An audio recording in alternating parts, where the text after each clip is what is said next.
And we're on air. All right. I call the 2,334th meeting of the Milwaukee City Council to order.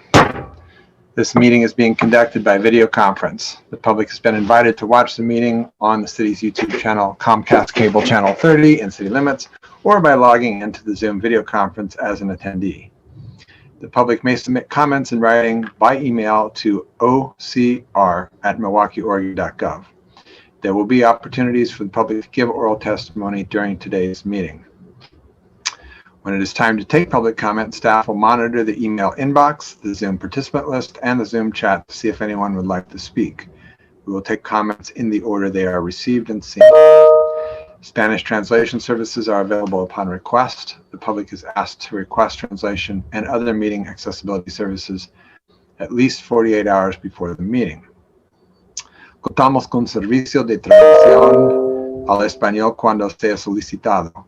Se pide al público que solicite servicios de traducción y otros servicios de accesibilidad para reuniones por lo menos 48 horas antes de la reunión.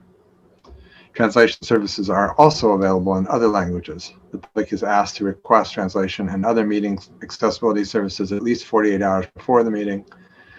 If members of the public become disruptive, we will mute and remove them from the video conference. If that fails to stop the disruptions, we will recess the meeting and return within 5 minutes. If we are unable to continue, council will briefly meet off air to move unfinished business to the next council agenda. All right, please join me in the Pledge of Allegiance. I pledge allegiance to the flag of the United States of America and to the republic for which it stands, one nation, under God, indivisible, with liberty and justice for all. The City of Milwaukee respectfully acknowledges that our community is located on the ancestral homeland of the Clackamas people.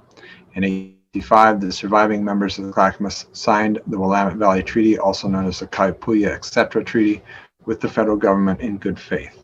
We offer our respect and gratitude to the indigenous people of this land. I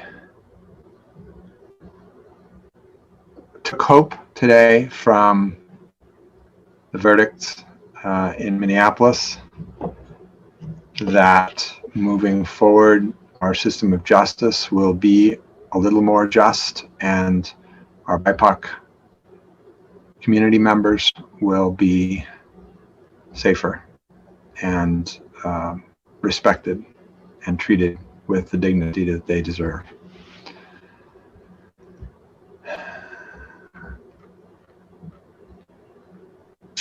Announcements. Engage for Earth Day throughout the month of April on Engage Milwaukee.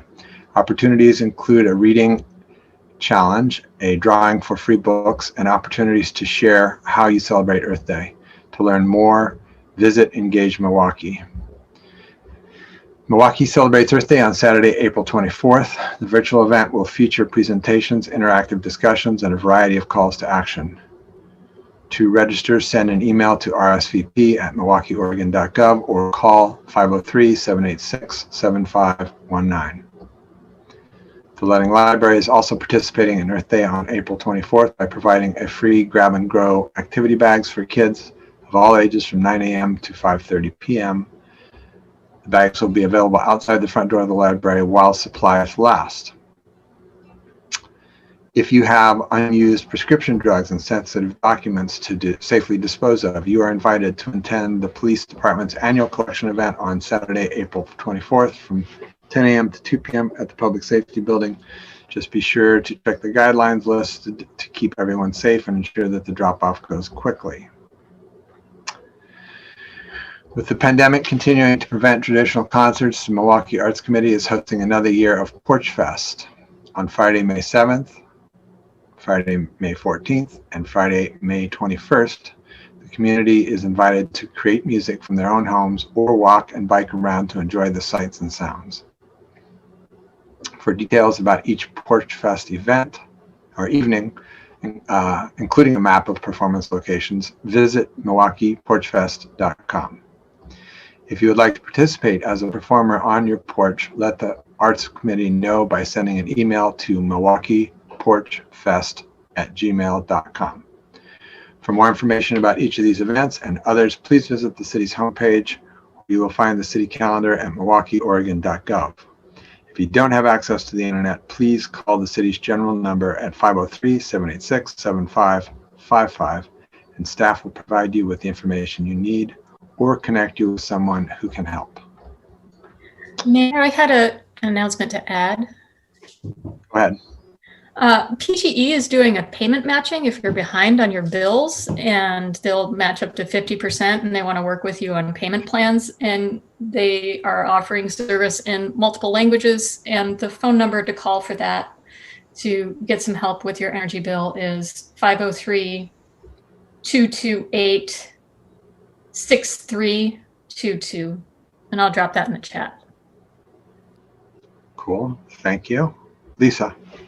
I'd also add an Earth Day event for Saturday is for those who prefer to get out and work in a park. There's a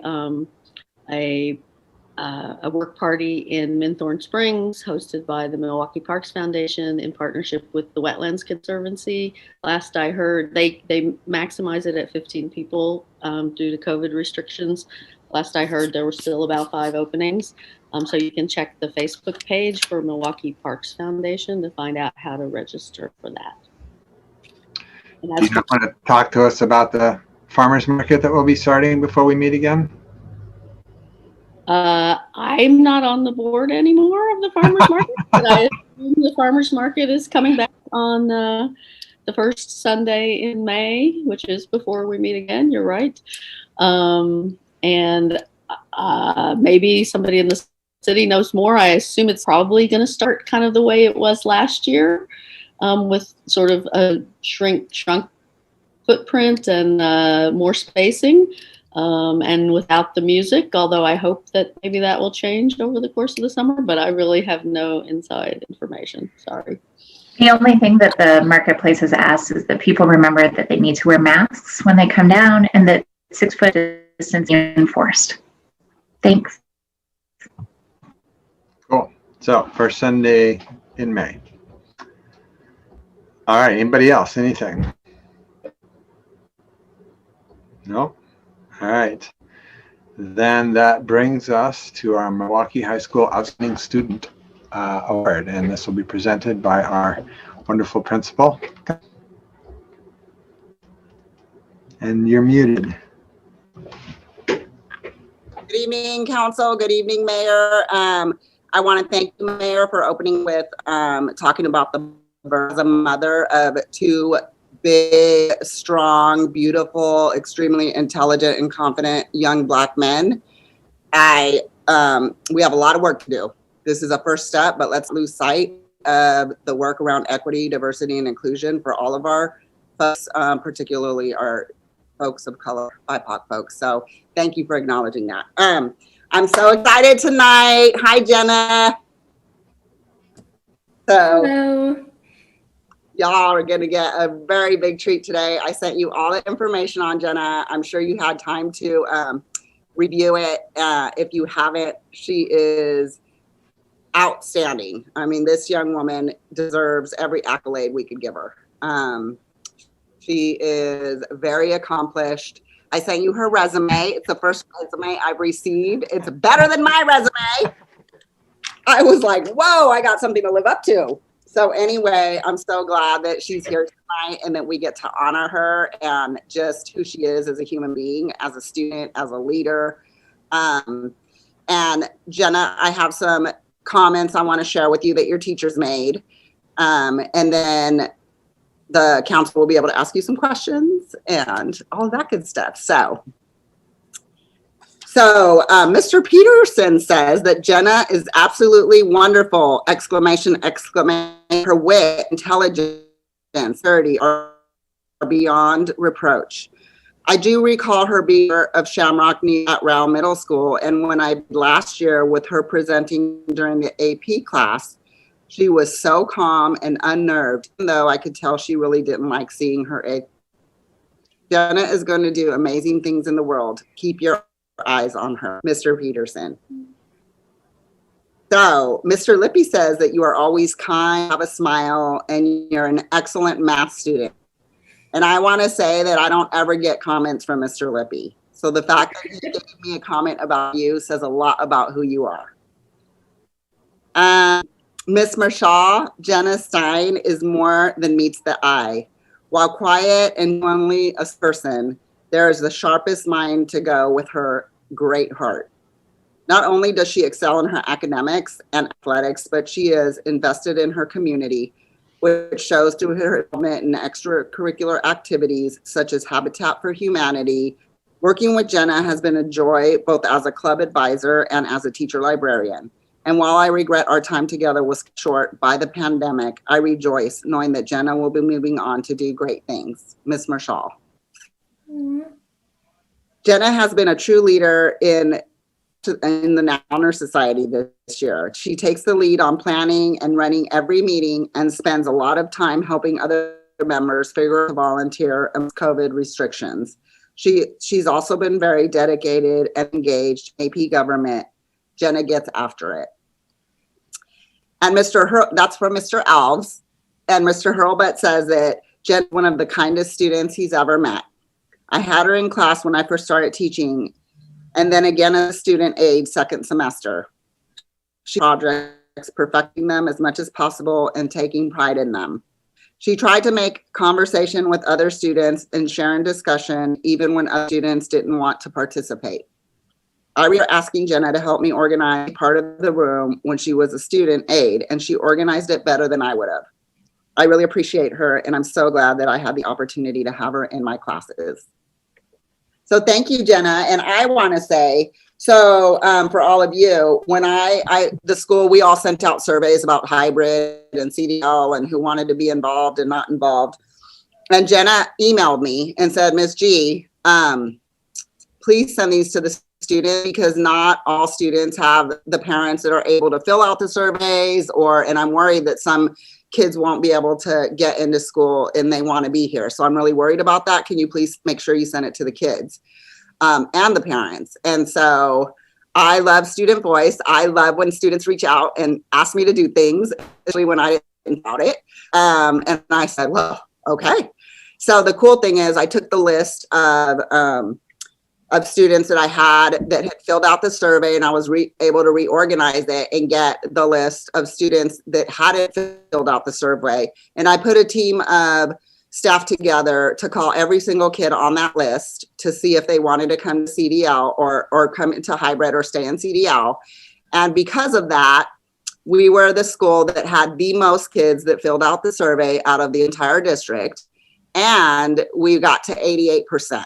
Which is almost all of our students. And that was all because of Jenna's leadership. And I wouldn't have done it probably if she hadn't reached out to me and taught me something. So that's something that I'll have in my little toolkit as I move forward. So thank you so much, Jenna. You are definitely just such a pride and joy for me as a principal. And I know for your parents, you're amazing. I mean, just what you're doing and all of that. And I'm so proud and honored to have gotten to know you. And just thank you for advocating for your peers. That means so much. And I know this is a really difficult time, but the fact that you thought of that and emailed me, and that's just one little indication of the kind of stuff that you do. And it's obviously very clear that you're such a big leader in this school and this community and highly respected. So thank you so much. Jenna Stein, everybody. Thank you so much for nominating me and for you all for recognizing me. I really appreciate it. Can you tell us something about your plans going forward? Outstanding resume, by the way. Thank you. So my plans outside of high school is I'm going to be attending the School of Engineering at the University of Colorado in Boulder. And so I'm going to major in civil engineering. I want to try to combine like infrastructure and sustainability so that humans and nature can coexist more peacefully. That's my goal. We hire a lot of engineers. Do you want to come back home? You never know. You never know. We'd love to hear from you. Okay. Jenna, how's it been with CDL? It's definitely been interesting being a senior in CDL because senioritis is real, getting work done and staying focused for everyone. And also just the general problems like internet issues. I have a second computer set up here just in case this one goes wild, So just like being prepared at all times for anything, and students getting used to like the online format definitely at the beginning was really difficult because I had all this free time during the day and I'm like, I know I need to be doing schoolwork, but like it's really nice outside. So just like learning how to balance everything.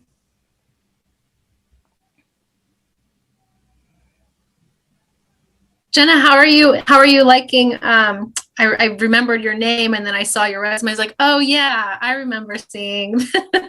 How are you liking being on the library board? I really enjoy being on the library board. All the people are super nice and like, I really like being able to like ask questions and being more involved in my community.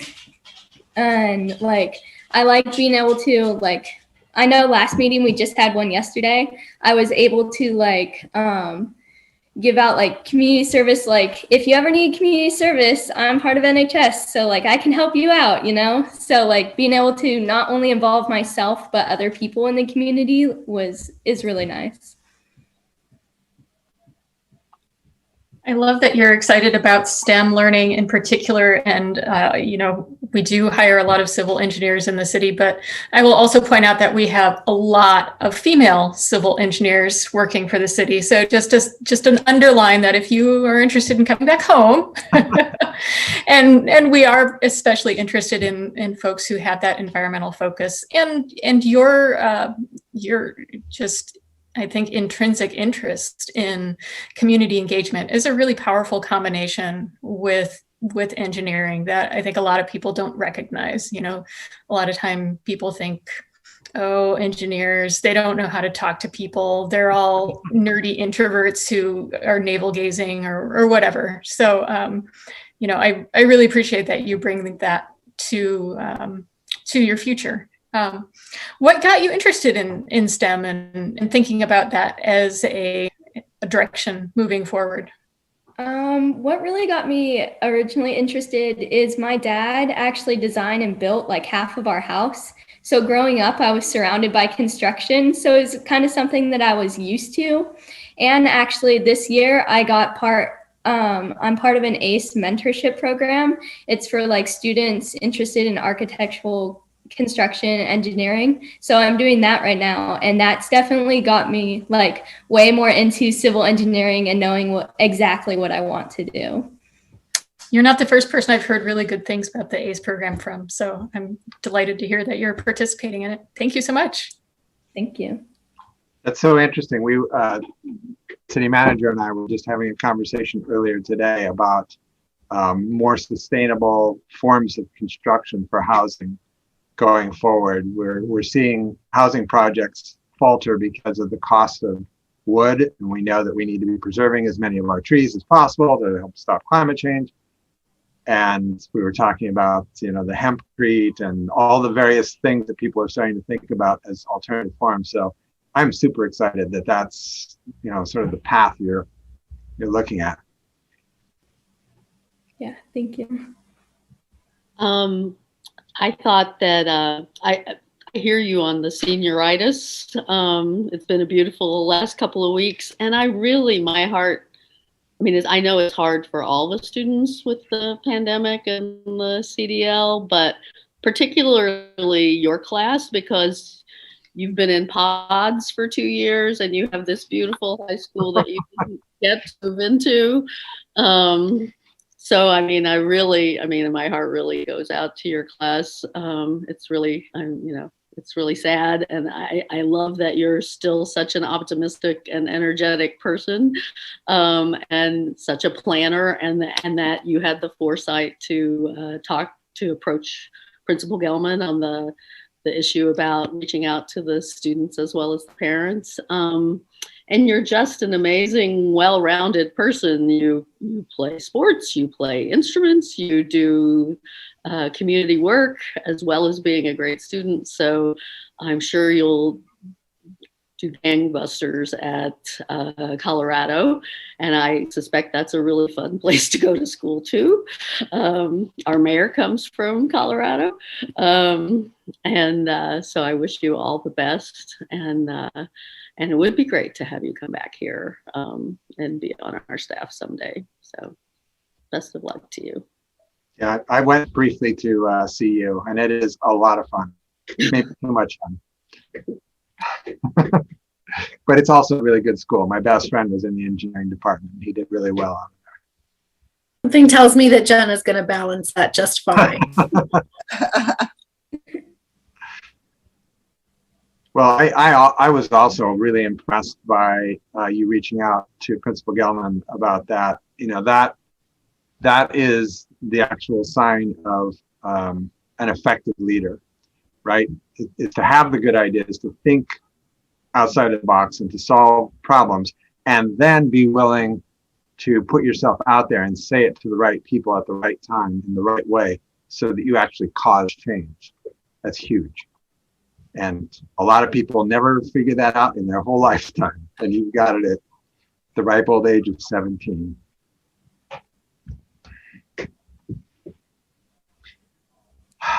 So, did everybody get a chance to, we kind of just popcorned that one, so I didn't. I actually don't normally speak, but Mayor, if it's okay, I just wanted to thank Jenna for her service. I know we spoke a little bit about her time on the library board, but the library team really has deeply appreciated her involvement. This has been a strange year for them, and having some more voices at the table have been critical as we've tried to figure out how to open and how to provide services in this strange moment in time. So thank you, Jenna, for your service on our committee. Thank you. Yes. Excellent all the way around. All right, Scott, if you have that Certificate? letter, let me pull it up right real quick, Mr. Mayor. I'll have it up there on your screen just a second. Okay.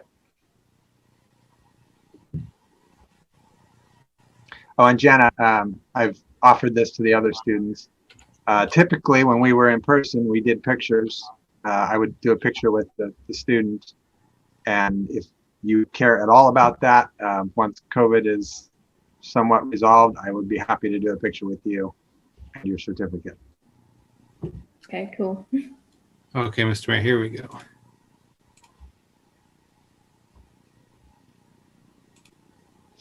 All right. The City of Milwaukee is proud to recognize for outstanding student achievement in academics, civic engagement, and extracurricular activities at Milwaukie High School, Jenna Stein. Let it be known to all on this 20th day of April 2021, the City Council of the City of Milwaukee, a municipal corporation in the County of Clackamas and in the state of Oregon, recognized this student as an excellent example of the bright future of this community and nation.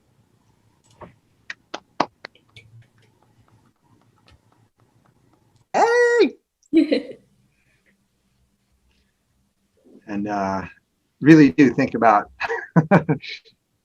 I think there's a lot of people here that would pull for you as you're looking for that first engineering job out of school.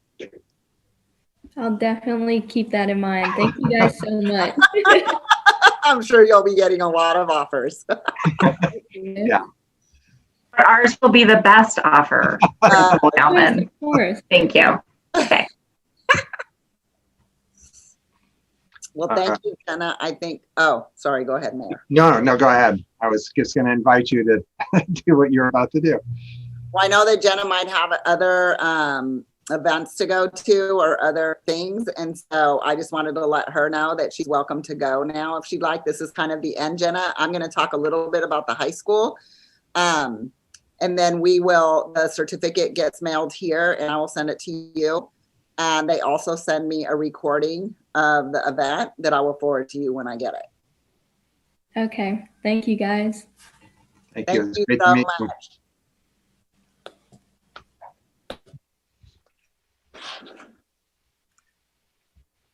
Okay. I know that they had asked because she has another engagement. So What's going on? Well, sorry for so I was trying to get onto the meeting from my phone, from my car, because I was at the baseball game. Wasn't working. So I ran back to my office.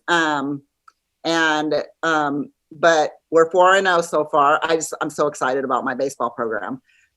We've won more games this season than we have in 3 or 4 years. So I'm thrilled. And it's just fun to watch the kids have some like success and pride. And my athletic director has been amazing in like making sure our kids have all the uniforms and resources, and they look great. They're feeling confident. Our fields look amazing. So just feeling a lot of pride for our school and for our students. So I'm really excited about that. We have orientation on Friday, a couple days, today's Tuesday. Okay, Friday, coming up.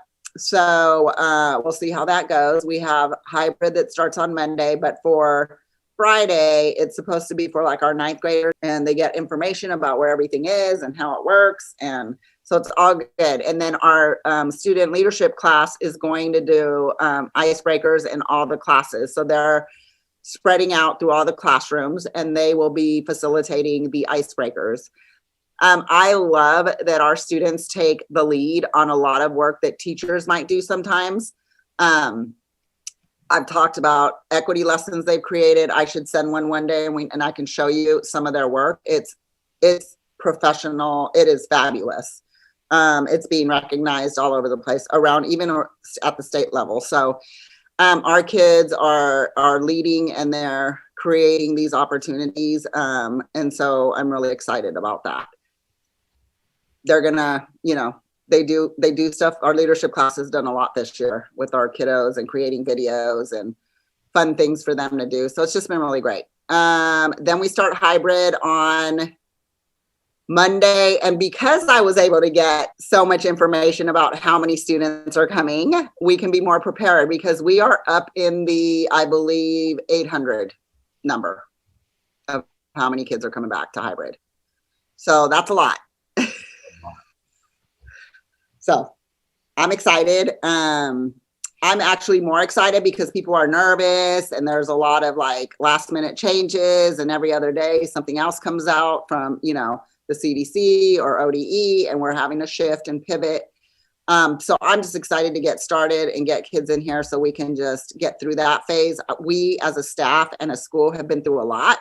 We went through the phase of moving out to the mods, and then we went through the phase of shutting down into the pandemic. And, now we're going into the phase of bringing kids back to a building no one's been in.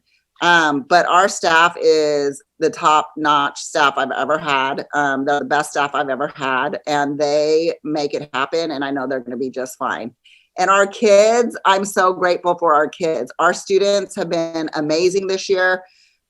We've had a couple issues that we've had to deal with in terms of like discipline, and it was a restorative justice approach that we always take, and it worked out really well. And we just haven't had issues, and I'm just gonna knock, because I feel really grateful about that. And I believe it's because we spend so much time building relationships, and that's just a fundamental core value of ours. And it comes out in the way that students treat one another, and the way they treat us, and the way we treat them. So that's pretty much what we have going on right now, which is a lot.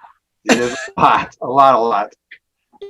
Wow, 800 students. So how is that going to work? I mean, are 800 students going to be in the building simultaneously, or is it like shifts, or how's that working? They're all coming in. So what we've done is we've gone through each individual teacher and each individual student, and we've gone through all the numbers, and we've made sure that every single kid is in their class and how many are in each class that are coming in, because we can only hold up to 30 students per class. So we've had to identify bigger areas if a teacher has more than 30. So we're prepared for that. Kids have to be 3 feet apart, but teachers have to be 6 feet away from kids. So we have microphones that are coming in. They're here. But in our building, we've taped our hallways with like ways in which you walk. We've ordered signs. So there's like signs in the hallways. We ordered huge maps like the ones that you see at the mall for every floor, so that kids can see it from afar, and everybody doesn't have to come together. We also printed maps for all of our students so that they have them when they get here. They also received emails about where they'll go on Friday. And then our teachers will be leading the tours. But once we have students in here the first week, we really want to focus on having kids acclimate and get back to, to school, because they're not going to come in ready to go, right? They need to we want to do some icebreakers, some getting to know you activities. Let's ease kids back into the school system. And then they have access to our services. So our student-based health center, our drug and alcohol counselor, Jesus, we just got permission to have him to start doing treatment if needed with students and families if needed. So excited about that. We are working with a lot of different organizations who will also be working with our students. But yeah, we have everything dialed in. I think the biggest issue will be passing time. Because we have 800 students, so that's going to be where we monitor as much as possible. But everything that we have set up is we're not having students wander in the halls during class time. If a student forgot their Chromebook, we will run a Chromebook up to the classroom. We're not sending kids to go get stuff, so that to keep as less movement as possible. We will be running a lot of things. So anything teachers need or kids need, if a student needs to take a break, we have spaces where they can take a break. But yeah, so we'll handle that. We have an isolation room. If a kid doesn't feel good, that we have 2 isolation rooms and 2 monitors that we'll be able to observe through a door and wait for a parent. And so we have a lot of protocols in place, and we started a while ago with the things that we knew we could control. There's a lot we can't control. So we just took, okay, what do we have, and started planning that way. And then we pivot as things come, because obviously that changes, but at least we have our base and we're good to go with that. So we have clipboards in every room. So if a kid goes from one room to another room, they have to sign in. I'm going to be carrying a clipboard because every time I visit a classroom, I need to sign in to the classroom, but I also need to sign into my clipboard in case we have to do contact tracing. I need to know exactly where I was that entire day. Any visitors, same thing. They have to sign in with every room. If one of our instructional assistants works in 2 rooms, every time they go to the different room, they've got to sign in and all of that good stuff. So, yay! As if education wasn't hard enough already. We're into, I don't know how many, since we've been back in the end of March, and it's just now feeling like the kids are back. They really had to relearn how to be in school and build their stamina. That's something that I've learned. But the hardest thing is the 6 feet when when you have to, the kid needs one-on-one, that's 6 feet. That is, yeah. That's going to be the hardest thing. That's going to be the hardest thing. Yeah. I heard that you can go closer, tell them real quick and back up. So we're going to be like, hey, we don't want to call kids out 6 feet. You don't get it. Yeah. Yeah, it's going to be, it'll be a trip. I agree with you, Desi. That when we started Lippy, the first week was really odd. Kids were and it took a couple weeks for them to get back to their old selves. They're definitely happy to be back though. Yeah, they're awesome. We had several kids come out. We did a senior picture on the football field and had an aerial view, and they were all spread out. We had cones out there. So they, were socially distanced. And that was really cool. So we'll be able to get it in the yearbook. Unfortunately, our yearbook isn't coming out till later. And part of the reason we did that intentionally, because we're going to give all our seniors a yearbook, but we wanted our yearbook to be meaningful, and decided to wait rather than give it early so that we can get more pictures in there and more memories that they'll have. And so that's why we waited. And so. Did you solicit pictures from the kids for the period of time when they were all not at the school? Yes. Pictures. Yeah, we had them sending pictures in. if you follow us on social media too, you'll see kids, they'll talk about what they're doing. They do research on lots of different folks in our, you know, all over the community, but just nationwide and in our history. But they do a lot of, and then our student government class, they do like recommendations. They do a video every Wednesday that talks about like what they're reading or what kind of shows they're watching or any recommendations they have and why. And then us, we do a carpool karaoke, mine is next, that we show to our students and we sing. Luckily they blocked out my singing. My kids weren't happy though. They thought that was the best part, my personal kids, because they were all in the car with me. But yeah, so the staff's been doing carpool karaoke, and some are really good and some are awful, but it's all good. It's fun. Yeah, I mean, kids feel supported from what I understand. So that's my goal. And I know that like, it doesn't always happen, but that's definitely what we're reaching for. So. What was the score of the baseball game when you left? 2-2. So right now we're 4-0 though. We've won 4. We're at the top of the league. Like, and I just need y'all to know, like, this was a interesting, even hiring, and, you know, the community likes to get really involved, which I really appreciate. But sometimes, you know, it's important that the community understands that I'm with them, right? Like, I want what they want. And when I make decisions about hirings or what we're doing in our school, it's with their children in mind, because their children are my children, and that's how I see it. And so I want what they want, and I'm super excited about our baseball program. The kids are really excited, and, you know, it's good. So. Awesome. Well, thank you so much. Thank you. Great job picking students again. It's amazing. Thank you. She is amazing. I have really great kids. You know, and our last student didn't talk as much, but she's so amazing too. It's just really interesting the way people show up sometimes. But they're just amazing kids. And I just feel really grateful that I get to have them in my life for sure. Yep. All right. Thank you. Bye. I'm gonna go back to the game. Enjoy. Thank you. All right. Our next item is the 2020 Interior of the Year Announcement Award. And this will be presented by our Community Engagement Coordinator, Jason Watts.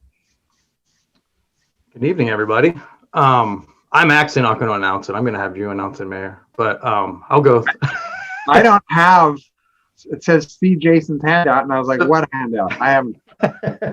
Well, it's okay. It's okay. I have PowerPoint slides that will help us through this. Don't worry. Okay, good.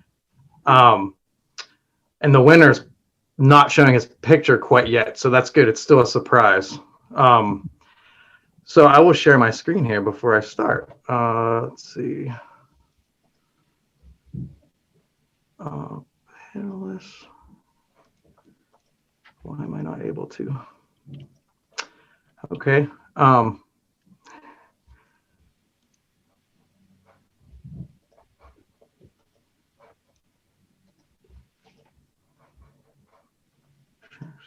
Okay. Sorry for that delay. All right. All right, here we go. So I came to the March 2nd City Council meeting to talk about the process for the Volunteer of the Year. And now I'm back to basically announce who actually won. So all the council members, for anybody watching, voted for the Volunteer of the Year using SurveyMonkey in between meetings. So I'm just going to go over the criteria for choosing the winner first, and then I'm going to turn it over to the mayor, and we'll use these slides to help us kind of get through this. Okay. I found your thing. So. Okay. So the criteria for choosing the winner, just to recap, for anyone that doesn't know, each year the city chooses a Volunteer of the Year. It can be anyone who resides in Milwaukie or members of a nonprofit organization or business that serves the community. We look at longevity of service to the community, some contribution of volunteer service in 2020 within the nominee's total volunteer efforts. The service should be within the city limits of Milwaukee, and some contribution to a city-related activity such as a board, commission, neighborhood association is something that we learn is preferred, but it's not required. So the 2020 nominations were these 12 folks, and Mayor, if you'd like to, I thought we'd give them some recognition before we actually announce the winner. So sure, I can. So as usual, there were a lot of wonderful people who were nominated, and this is always a brutal decision. So the other nominee, or the nominees are Alexis Barton, Kim Campbell, Pam Denham, Ernesto Dominguez, Brandy Johnson, Brandy and Tom Johnson, Zach Perry, Hamid Shabata Bennett, Sarah Smith, and Gabe Storm. So those are all the people that were nominated. And there. No, the winner is. The winner is. Hard to coordinate these things from across the city. But Hamid, who has become, I think, probably a very a face that everybody recognizes, and a spirit and a generosity of being that everyone in our city has come to know and love. He's the chair of the arts committee, and under his leadership, they've done some really cool things like Porch Fest and the murals and all kinds of stuff. He's also photographs almost all of our events, and phenomenal. Speaking as a professional photographer, phenomenal photographer of events. He really captures the joy and of the events and people's experiences of them. Now this has been a hard year for a lot of people, and there's been a lot of loneliness. And I think the Porch Fest was one of the bright spots, frankly, of this whole last year, and that was had a lot to do with Hamid. So it's hard to say enough about him. He on top of all those things he's done for the city, he's a great musician and a true healer. I don't know if anybody remembers, but there was a while back when I couldn't even walk, and Hamid was the one that healed me. So this is I'm particularly personally happy that Hamid won this award. He well deserves it. I think I'll stop sharing so we can all see each other better. Hamid is here tonight. I see him. I didn't have any plans. The only plans I had was anybody else wanted to say anything, and then I know Hamid probably wants to say a few words, and I'm just going to get out of the way. Anybody else want to? I mean, Hamid has also been working with our BIPOC community, going through that hard work that this city is engaged in, and very vulnerable work. And he's been an important part of that. So he is just so much a part of this city and the fabric and the joy parts of it. That's the really thing about Hamid, is he brings a lot of joy and kindness. I actually, if it's okay, I just want to thank Hamid personally for going through so many hard meetings with me this year. Doing the work around equity is really important, and it's also can be exhausting, and it can be hard. And he was always so present, both for the process, but also for the other participants. And I've always appreciated that Hamid brings his empathy into the room, and he's able to sense where other people are and give them some space to be where they're at. And that was so evident throughout our processes. So thank you, Hamid. As always, it's great to work with you, but I really appreciated your extra emotional labor this year. I know you have a lot to the table. So thank you for that.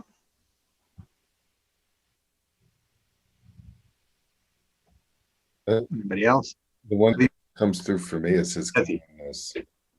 You can, I mean, as soon as he walks into the room, you can just feel it emanating of him.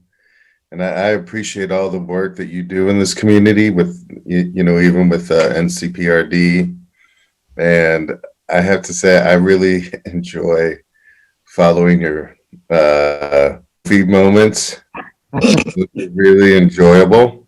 And I mean, I'm being serious because, Sophie actually looks like one of my old dogs, and it's really enjoyable to see those Sophie moments. So thank you for all that you do. Yeah, I would second all of that.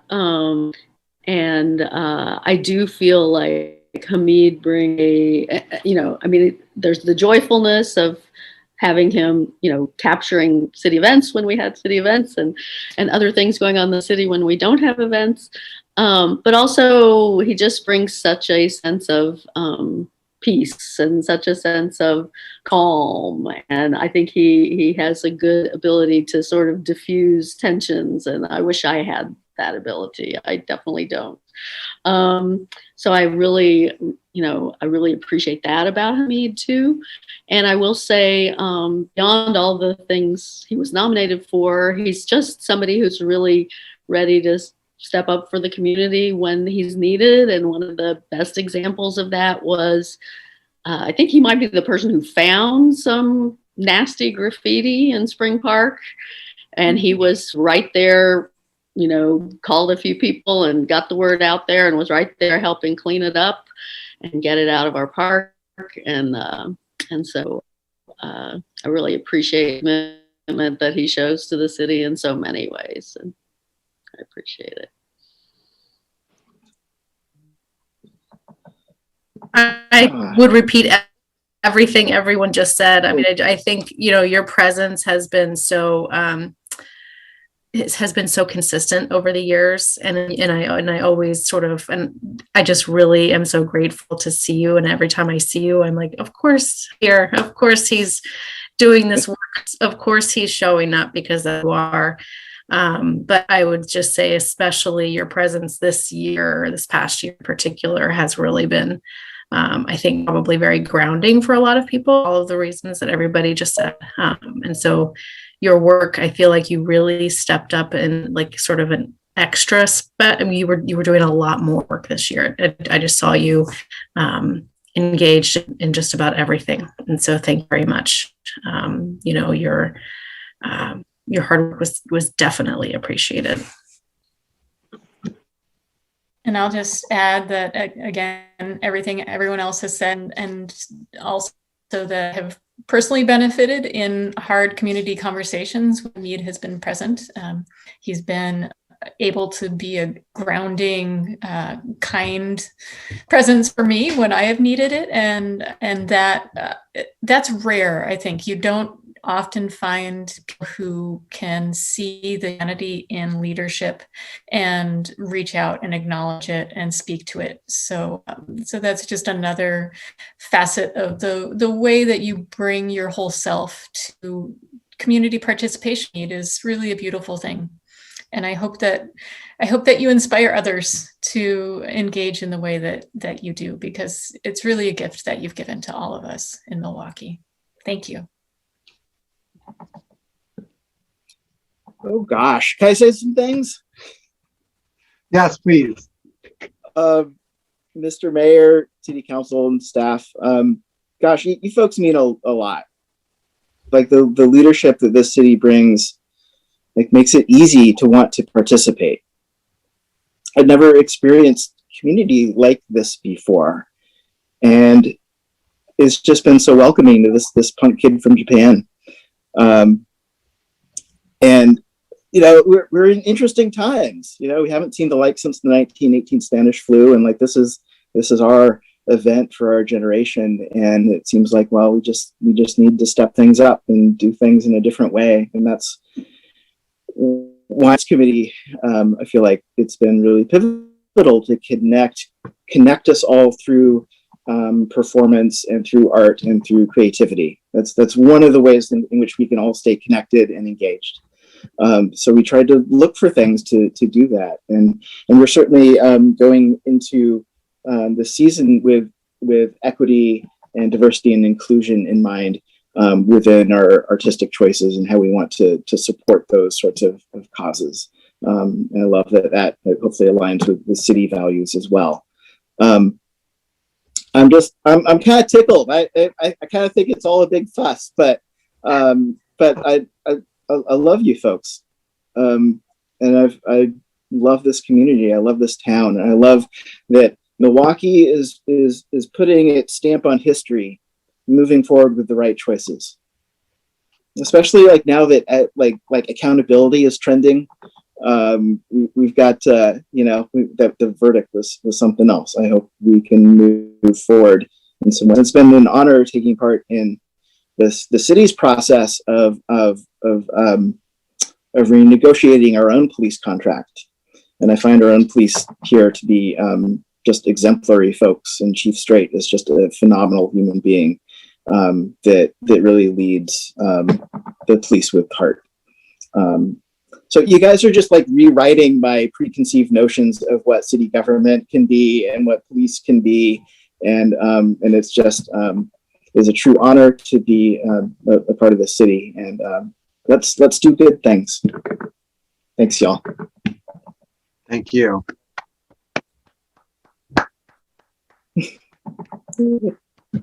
Oh, one thing. I'm usually behind the camera taking pictures of city events. Can we take a picture? Can we take a group shot? All right. So on the count of 3, everyone say Milwaukie. 1, 2, 3. Milwaukie. Thanks, y'all. Thank you, Hamid. Are we still hoping that we can have a gathering later this year to honor our volunteers last year and this year? I think we're going to try to do something. I think we're going to have to look at it as the summer goes on and kind of see where we are. But we're hoping we can thank Hamid appropriately with some food and some other people. A party. Yeah. Well, and Stefan and Lisa Lashbrook too, because they got cut short. They did. Like, we got to party it up with everybody. Yeah. Exactly. So, if we lean towards the end of summer and we plan to do it outside, I bet we can pull this off. Yeah, me too. The 6-foot hamster balls. rolling around. The inflatable ones that you could put in the water? Yes. Yes. Cool. Bye, y'all. Bye. Thank you. Congratulations. Wow. This is a good meeting. All right. And yet another good thing, Earth Day proclamation. All right, did you have more, Jason? I did not. That's all I have. Thank you. Thanks, everybody. Thank you. So our Earth Day proclamation will be presented by our Public Works Director, Peter Passarelli, and our Climate and Action and Sustainability Coordinator, Natalie Rogers. Thank you, Mayor Gamba and Council President Heisey. I'm Peter Passarelli, the Public Works Director, and I'm actually just going to turn it over to Natalie. Good evening, everyone. Mayor Gamba, Council President Heisey, and Council. My name is Natalie Rogers. I'm Climate Action and Sustainability Coordinator for Milwaukie, and I'm here to talk to you about, Earth Day. Yeah. This year is actually the 51st anniversary of Earth Day, and it's going to be on April 22nd. So the original Earth marked a significant point in America's environmental and regulatory history. Industrial pollution, degradation from extractive and polluting processes, and unsafe industry practices led to shocking environmental consequences. We saw massive bird die-offs. We saw rivers catching on fire, literally, as well as an unprecedented amount of human health impacts, many of which inequitably affected our frontline communities. So on April 22nd in 1970, around 20 million Americans mobilized for action, calling for a new way forward that took environmental health into consideration. The Environmental Protection Agency, the EPA, was created shortly after the first Earth Day movement, as was the passing of the Clean Air, Clean Water, and Endangered Species Acts, all of which have made considerable improvements to environmental health and business practices since.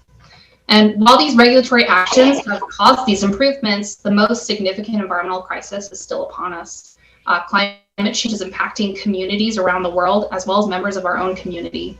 And action is needed to ensure the safety and livability for current and future generations. The city has been successful in implementing the Milwaukie Climate Action Plan, which was adopted in 2018, to reduce greenhouse gas emissions and adapt our community to a changing climate. We've committed to carbon-free electricity for city operations, and we're actually going to be achieving that shortly with PGE. We expanded our now award-winning urban forest program to reach our 40% canopy goal by 2040. And we pushed for policy at the local, county, and state level to electrify transportation, decarbonize buildings, and promote green financial investments. But we need help through individual actions and commitment of community members to truly accomplish our goal of becoming a carbon neutral community by 2045. We have plenty of resources to help folks implement climate actions from the safety of their own homes this Earth Day, including the Household Climate Action Plan, which you can find at milwaukieclimateaction.com, along with a variety of other resources and helpful guides. And most excitingly, we're holding a virtual Earth Day event on Zoom on Saturday, April 24th, featuring city and community partners doing amazing work in Milwaukie in the clean energy and natural resource fields. We even have some exclusive videos never yet before seen by the community and filmed by our very own Hamid that we'll be showcasing on Earth Day on the 24th. The Earth Day RSVP information can be found on the calendar event as well as a few other platforms. Visit the calendar event on the city's website to RSVP, though the Zoom link and such will be available on the event as well if folks happen to find the time to jump in. And also learn more about the event. And you can also participate on the city's Engage Milwaukie Earth Day 2021 page by sharing your favorite Earth Day reading, and then you can also enter to win a prize for the Earth Day reading, which is great. And we'll have different kind of age groups for those participations. So we'll have a bunch of different great books that we'll be giving out. So more than ever, our community is recognizing the need for resiliency and for a healthy environment to live, play, work, and thrive in. Taking part this Earth Day by doing one or two small climate actions helps create the healthy future and planet we all want for ourselves and future generations. So thank you so much, and I'm excited to join everyone in the Earth Day event this Saturday. Thank you, Natalie. And thank you for all your great work in this realm. We would not be getting where we're getting without you. All right, the proclamation. Whereas the people of this city, the Dogwood City of the West, are proud to reside amid the natural beauty of the Pacific Northwest and the state of Oregon, and all the trees, plants, waterways, and wildlife encompassed in this region that give character and life to the landscape.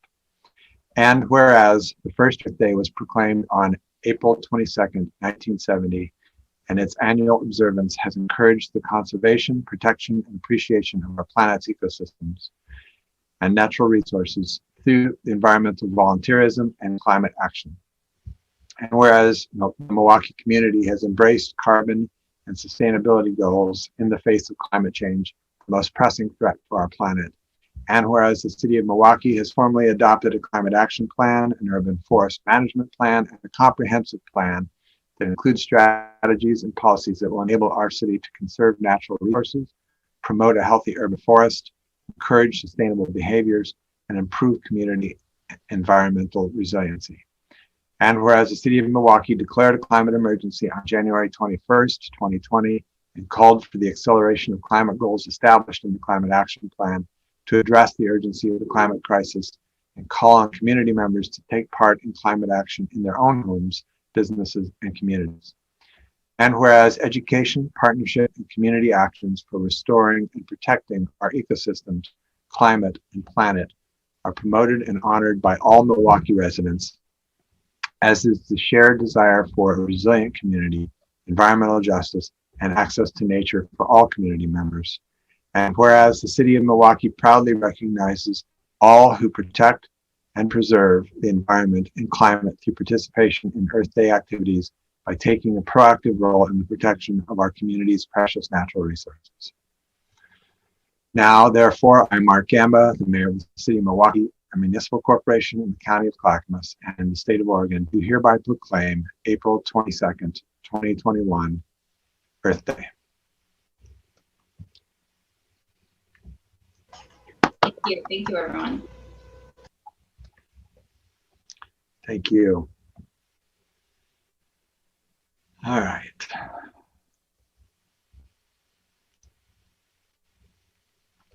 Our next item, even more fun, legislative update with our state representative and former city councilor, Karin Power. Welcome, Karin. Thank you. Is Senator Taylor still joining us? She is not. She had a conflict, so it's all you.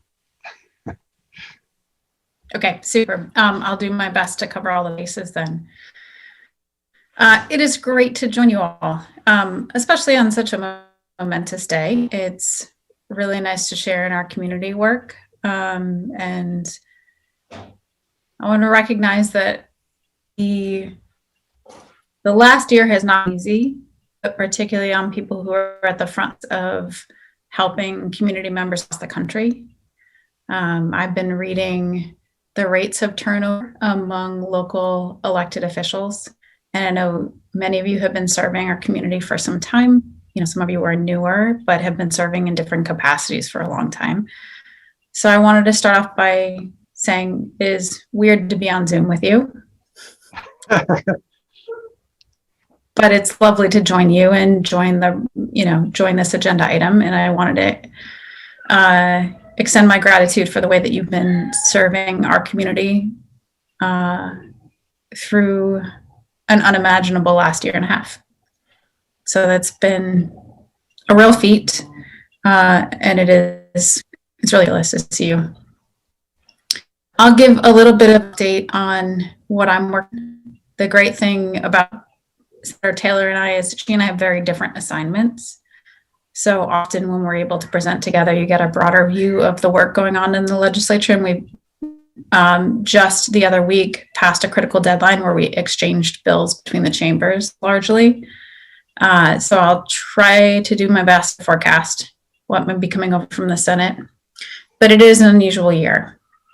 I'm home, you might see, behind me, instead of at the Capitol. We were scheduled to be on the floor until 7 p.m. tonight, but we've had the third COVID case on the House floor this session. So the legislature in the House will be in recess, not in recess, but we won't be meeting in House floor until Monday again. So we're losing several days of being able to work bills out of an abundance of caution until the individual or individuals have enough time passed per public health guidelines to make sure that there are no additional cases. So we're home. You also knew where to find me now that I have a little bit of unexpected free time in case anybody wants to catch up on things. But we'll be back next Monday. So for folks who might be watching from home, this is my 5th year in the legislature. And it is vastly different than previous years in some good ways and some bad ways. As you might remember, most of my previous committee assignments have been around energy and the environmental work. Our speaker outside assigns us to committees, and the Senate president on the Senate side assigns us to committees, us legislators more broadly. And given my environmental background, I've been largely assigned to previous big environmental policy work. I started being on House Energy, the Environment, Ag and Natural Resources, and the Energy Budget Subcommittee, then progressed to House Judiciary, and then for some time was chairing our work on the joint, or co-chairing our work on the Joint Carbon Committee. When that wrapped up in March of 2020, all of us legislators stepped up to the plate in perhaps new ways to best utilize our lived experiences to meet the moment that our state, our country, and our world is grappling with.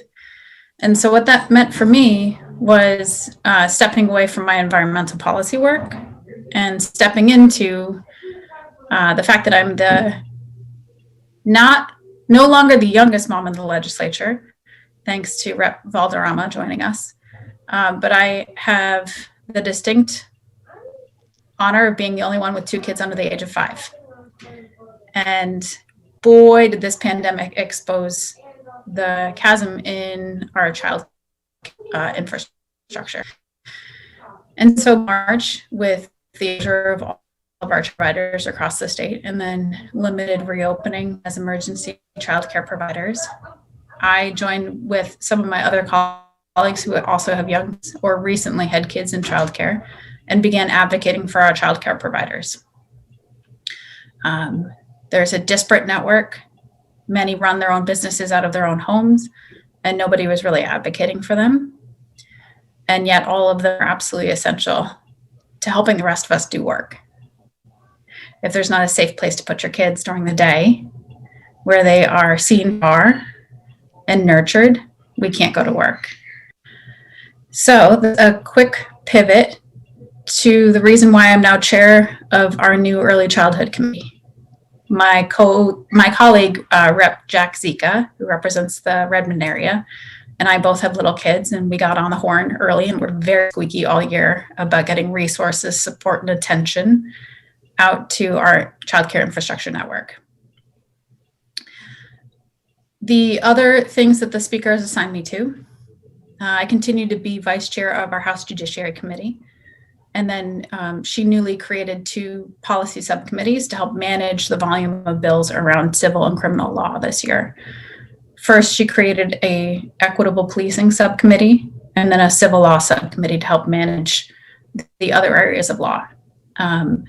Representative Bynum chairs our Judiciary Committee and the Equitable Policing Subcommittee, and I am vice chair of Judiciary, and I also chair our Civil Law Subcommittee.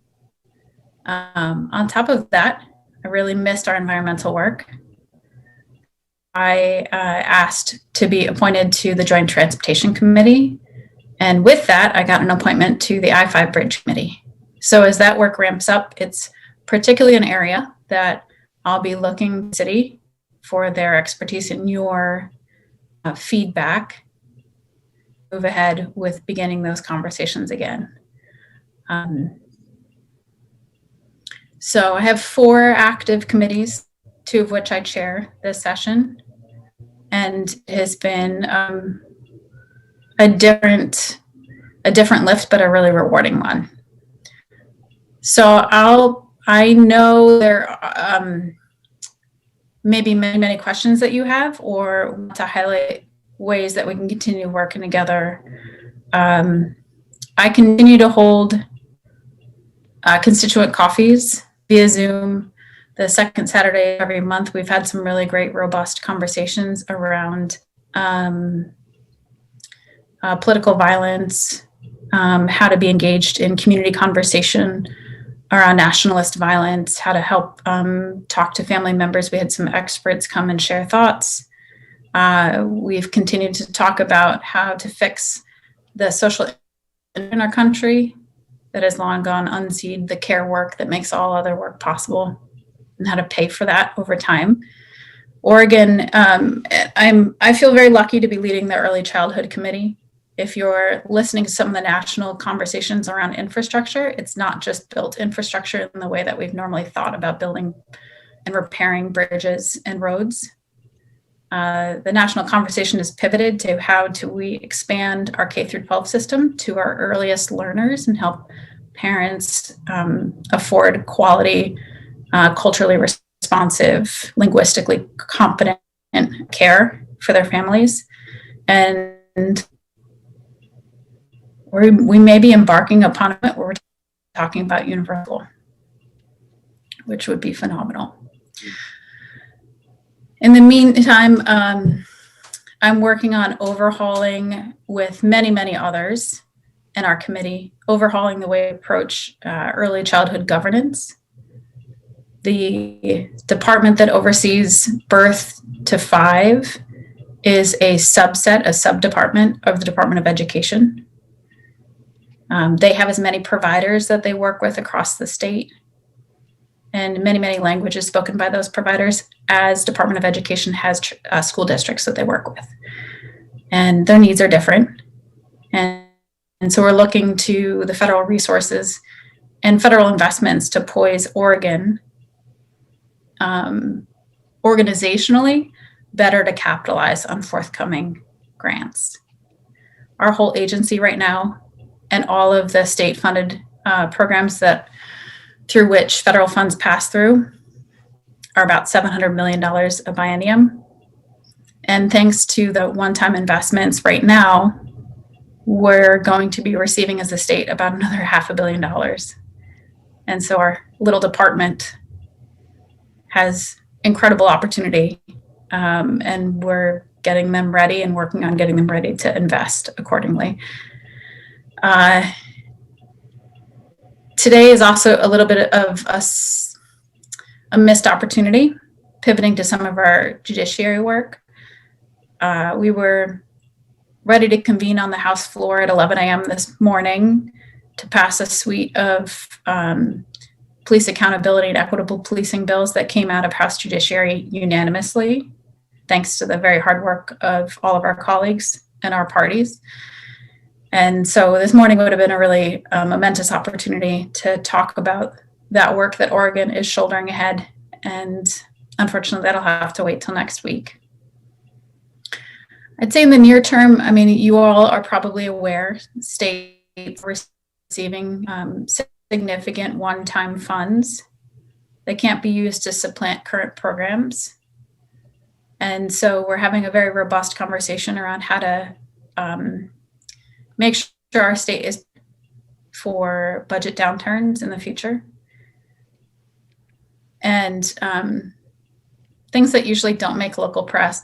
Oregon's one of the best positioned in the nation in terms of our rainy day savings to weather economic downturn. And as some of my colleagues point out, we are potentially entering a fourth surge, and it's better to prepare for lingering or ongoing effects of the pandemic.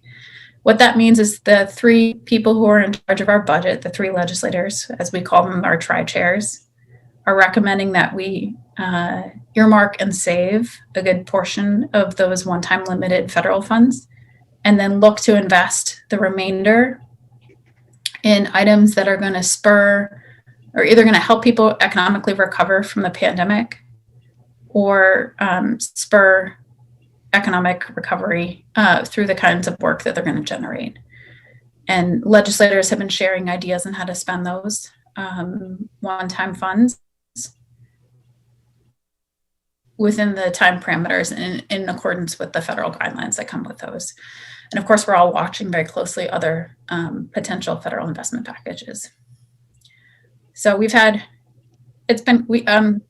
legislators didn't have a break. We went straight from the short session last year, and within the week of adjournment, the pandemic hit. And then we were on daily calls on the emergency response. We've had 3 special sessions and then have launched into our long session. We're still currently meeting remotely for committee work, which means that we've had a great number of people participate remotely or by phone whom, for work or family commitments, never would have been able to make it down to the Capitol. And so just navigating technology has made it really accessible, which is exciting. And I have to say the thing that I've noticed is we are much less intimidating when you can see our houses in the background. So it's made for some interesting committee hearings. There's no hefty gavel that you can hit to bring things back into order. I think we could probably, in retrospect, pros and cons have been using. So that has really been an upside. We've long wanted to make our hearings more accessible for people around the state. And now you really can't. You just sign up and participate. The downside is because public health guidelines mean that we can't meet with each other. We miss a lot of those hallway conversations to talk about the priorities that we're each working on and talk through some of the hiccups in bills. really miss just being able to sit down with somebody and walk through different things that they're working on, and getting a big room together of people who disagree on something and helping them to understand the problem statement and walking them through a potential resolution. I'll never take that for granted ever again. Because there's something about being together and finding common ground that you really can't replicate over Zoom. We have a lot of big policies left. As you might have been following, we've had some very long days. Last week and the week prior, we were on the House floor for about 12 to 13 hours a day, passing bills and listening to them being read. We're getting closer to wrapping up the work. We're at a point, I think, where our political difference continued because we can't meet in person. I think so many of the things that don't matter or matter to us irrespective of our political differences, going to events, sharing in community events, going to sports games, going to movies, those kind of things are still out of reach for us. And so in our public roles as officials, we are at the state level still very driven by the differences that have highlighted our governance approaches over the last year. And I think it will continue to be a point that we're working on for the remainder of session. So top line, I can kind of highlight. I mean, we've gotten requests to help people stay housed.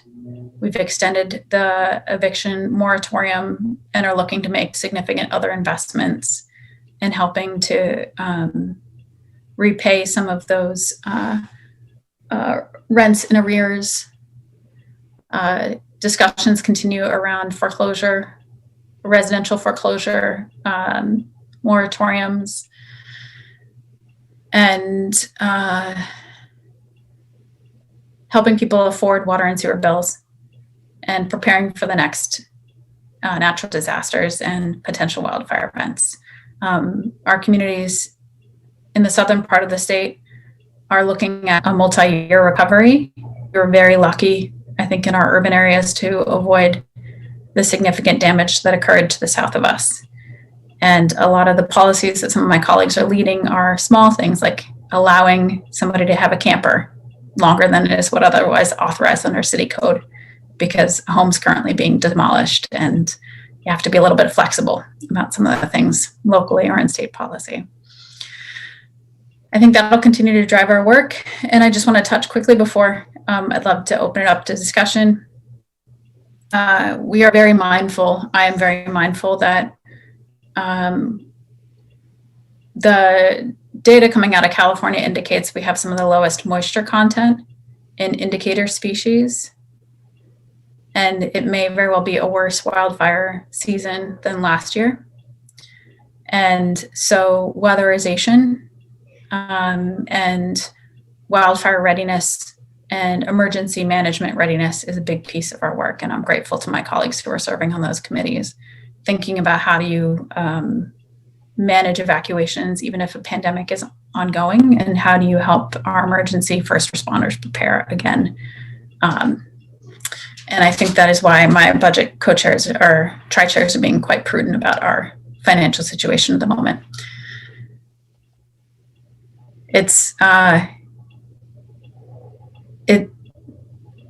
I think the proverb is, may live in interesting times, and we are all serving through very, very interesting, unprecedented times. So I'd love to hear from you all. I've been following your work, especially whatever lands in the press, and it's nice to see you all and be with you tonight. Are there things that you'd like me to talk about specifically, or questions that you might have that I can follow up on? I'm sure there's tons. I've thought about that proverb a lot this year myself. It is the classic incarnation of that come to life. I personally have a curiosity. I know it was a difficult bill for you, and then I lost track of it because of all of the stuff that we were writing. Writing. But your diesel bill, where did that end up landing? Are you talking about the renewable diesel one that I'm working on with one of our local businesses? Yeah. It's in joint transportation. And thanks to those of you who have lent your expertise to this subject area, we have a local trucking company that's in our district, just, probably less than a mile from the crow flies from my house. They've transitioned to using 100% renewable diesel, which is a drag and drop replacement for petroleum diesel. And at their request, I introduced a bill to require renewable diesel essentially to replace petroleum diesel at the pump by date certain. Unfortunately, the way the bill was read and characterized as a ban on petroleum diesel made me look like I was a legislator bringing a bill to ban diesel. And so I've had folks from all over the country provide feedback. I want to, just note that our staff are often the ones who field calls and emails first, and mine have been phenomenal. My chief of staff can probably tell you a number of the ASTM standards on how these things are created at this point in time, which is nice to have somebody who actually has a science background. We had a terrific informational about renewable diesel with the city of Oakland that has transitioned to using it 100% in its fleet operations and other equipment and the cost savings it's posed. And then we had BP and some global fuel suppliers come in and talk about projections there. So it was good conversation. Cool. So thank you for that. That was a personal curiosity of mine. So you probably know that we have two bills in particular that we have been working to get through. One has been thrown a bit of a wrinkle by Northwest Natural, and they both ended up in Ways and Means subcommittee, the energy and whatever that subcommittee is, environment, energy, something or other. Mm-hmm. We would still love to get the Northwest Natural Amendment out of there. We realize that in that place, it's probably unlikely. But we need the green tariff portion of that bill to pass, whether it's in that bill, whether it's in 784, or whether it carries along in 2021, which would be awesome, because that doesn't have the Northwest Natural Amendment, and it's a lot of other good stuff.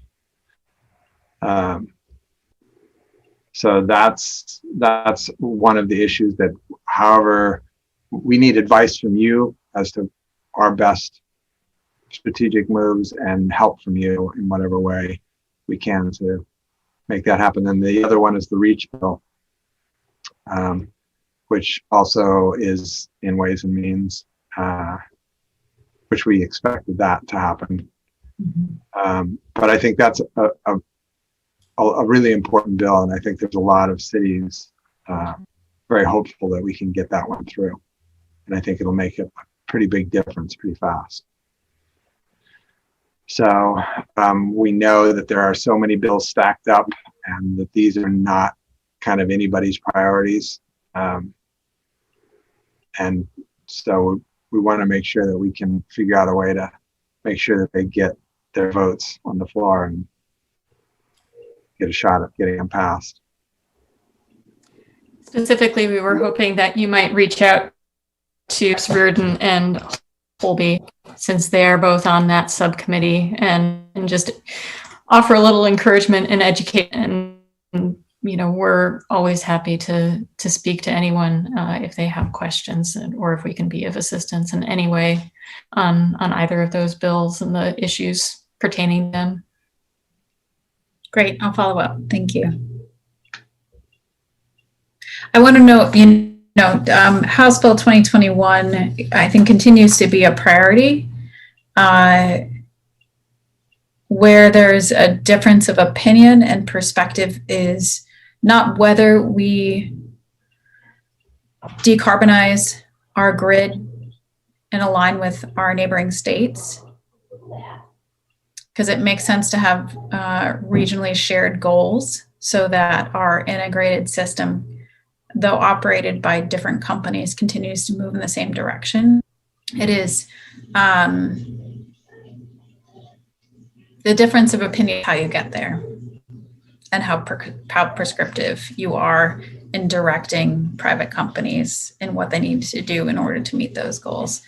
And I know there's a lot of people who care deeply about this and have a great level of expertise. And so very significant work groups going on around this. Yeah, it's a good bill. And it's been a roller coaster ride. I think it's landed really well. And, that's what I've heard as well. I think it's continuing to discuss finer details before, and we still have a bit over 2 months left of session. do you think it's going to draw enough ire from Republicans that it could cause a walkout? The cap and invest bill did. I think the unfortunate things about our Constitution and the supermajority quorum requirement and the way that walkouts have been used previously is that it has now set the expectation that when we do have a difference of opinion, we don't talk through the difference of opinion, that you utilize the ability to stop it in its tracks. That is not a long-term strategy. And whenever I hear somebody say, do you think this is going to cause a walkout? My response is, I think everybody should show up to work. And I'll work on policy. Anybody want a solution? I think we're beginning to talk about campaign activities, so I want to make sure that we don't have those conversations in sort of a publicly noticed forum, but there are plenty of organizations that are on social media if folks are interested. Okay. Is there any place where you could use help from us on something? Actually, around some of the transportation issues. Did I mention that I'm on JPAC now? You have. And my office has a plan, and we were working on it just today on setting a table to talk within our district with people who have an interest or expertise around transportation planning in the long run. I have been on our joint transportation committee for just about 3 months now, enough to know that there are a number of different structural entities that weigh in on our system planning. Yeah.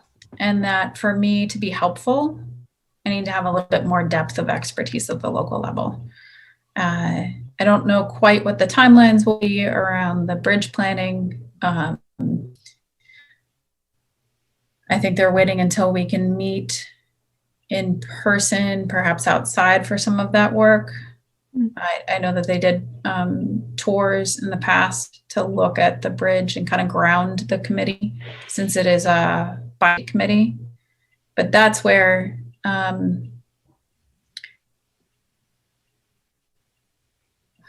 need a deeper sense of community on these things. We're going to be making decisions that lock us into plans for another 40 to 50 to 100 years. And those things do not move quickly. And there will be time to have some deep conversation around those. That's where I could really, use each of your thoughts if you're interested in those subject areas. Interesting. Mm-hmm. Absolutely.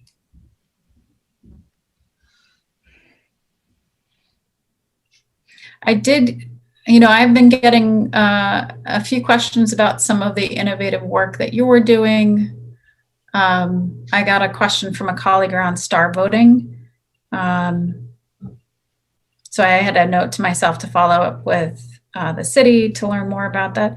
I think it's, you know, where are you, since we can't get together the way we would in person, where are you hoping to partner with the state in this year? Where would you say your budget priorities would be based on your city goals? And, you know, we could have easily a 2-hour conversation about things that we'd love to see. But yeah, let me walk that back. What are your goal setting? Where are the sort of top 2 or 3 things that the city is working on that I should be mindful of? Well, that like you said, that's a 2-hour conversation. We are still fully ahead on our climate work, so that everything climate is critical. Housing is the next piece, affordable housing, and we just had not that this was an affordable housing complex, but we had a complex that was supposed to be just fall apart because of the price of lumber. It was going to increase I think it was 220 units, if I'm remembering correctly, and it was a $4 million increase since they started planning this till now. So I think housing going forward is going to be a bigger question. We're going to have to start thinking about that in different ways, unless we just the pandemic, and once that's over, everything will go back to normal and prices will drop. But I kind of don't think that that's going to be necessarily the case. A lot of the work you guys are doing on equity and inclusion, policing is going to help with our third goal. And I think that's so fluid right now and so process that I think it's hard to say what we need specifically from you at this moment. The SAFE program is still going great guns. We could use financial help in the area on some of those projects just to get done. So I don't know what opportunities there are there, but other folks, please weigh in as well. Well, I mean, picking up on the SAFE, I would just say, yeah, the loss of revenue on gas tax and other things, like every city, is going to be a concern. That's our road repair fund, which is, as you will recall, is one of the things City Council hears most often about. It's the condition of the streets. So, I mean, those kind of things go into both SAFE and to, the road, street maintenance.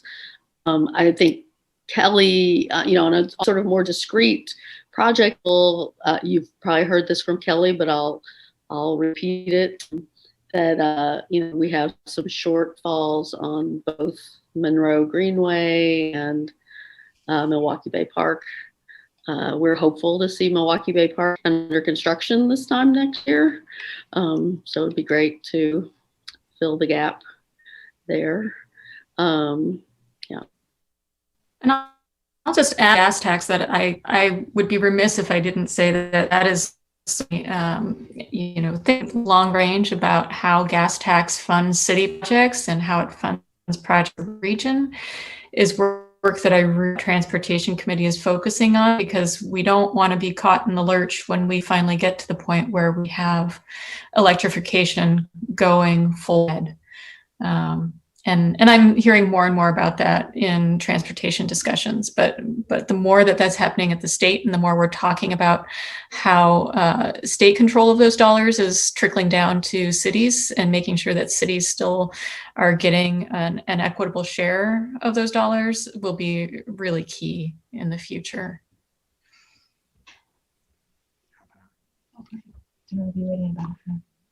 Yeah, I think that whole area really came to the fore working on the bike bill, increase the percentage that goes to bike infrastructure, and watching cities just panic, thinking about, oh my God, we're already don't have enough money coming out of gas tax to fix our streets, and now you want to tell us that we have to use 4 whole percent more on bikes instead of roads. When you can talk to people one-on-one and sort of walk them through it, they get it. So the Metro Mayors Consortium I was able to get them to the point where they were supporting that bill. But it's hard to have those one-on-ones with everybody. And I think until we have a clear income stream on transportation that will increase with the amount of cars on the road rather than decrease as technologies change, people are going to be very nervous about that. And we've had our little pilot project going for 100 years. It feels like it's well past time to kick it into gear and do the VMT system, which would also help with the whole tolling and pricing for congestion, right? Because once that technology is in use, then congestion pricing is a piece of cake. It's a lot easier technologically, not necessarily politically. Politically, it's going to be hell. So I did just want to bring it up to council that we are about 10 minutes over at this point, and I know that Representative Power has other things that she would also like to do this evening, hopefully. If you could hear Grady yelling for another episode, exactly. I'm good. Yeah, okay. I'm good. Yeah. Mm-hmm. I want to make sure, Councillor Nicodemus, anything that comes to mind for you that you'd like me to be working on?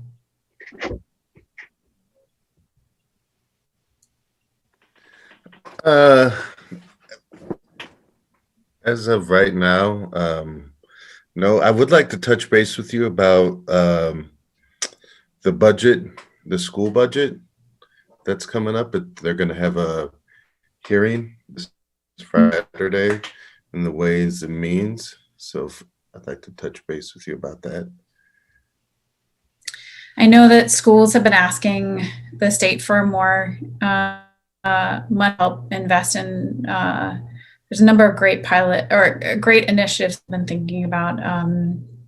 Health navigators, further investing in our school-based health centers, and overall in funding. Our schools have a number of unprecedented costs as well, and no additional revenue to point to that. So we have some work to do there. I know that they're asking us to increase just the roll-up cost to cover some of these. So thank you.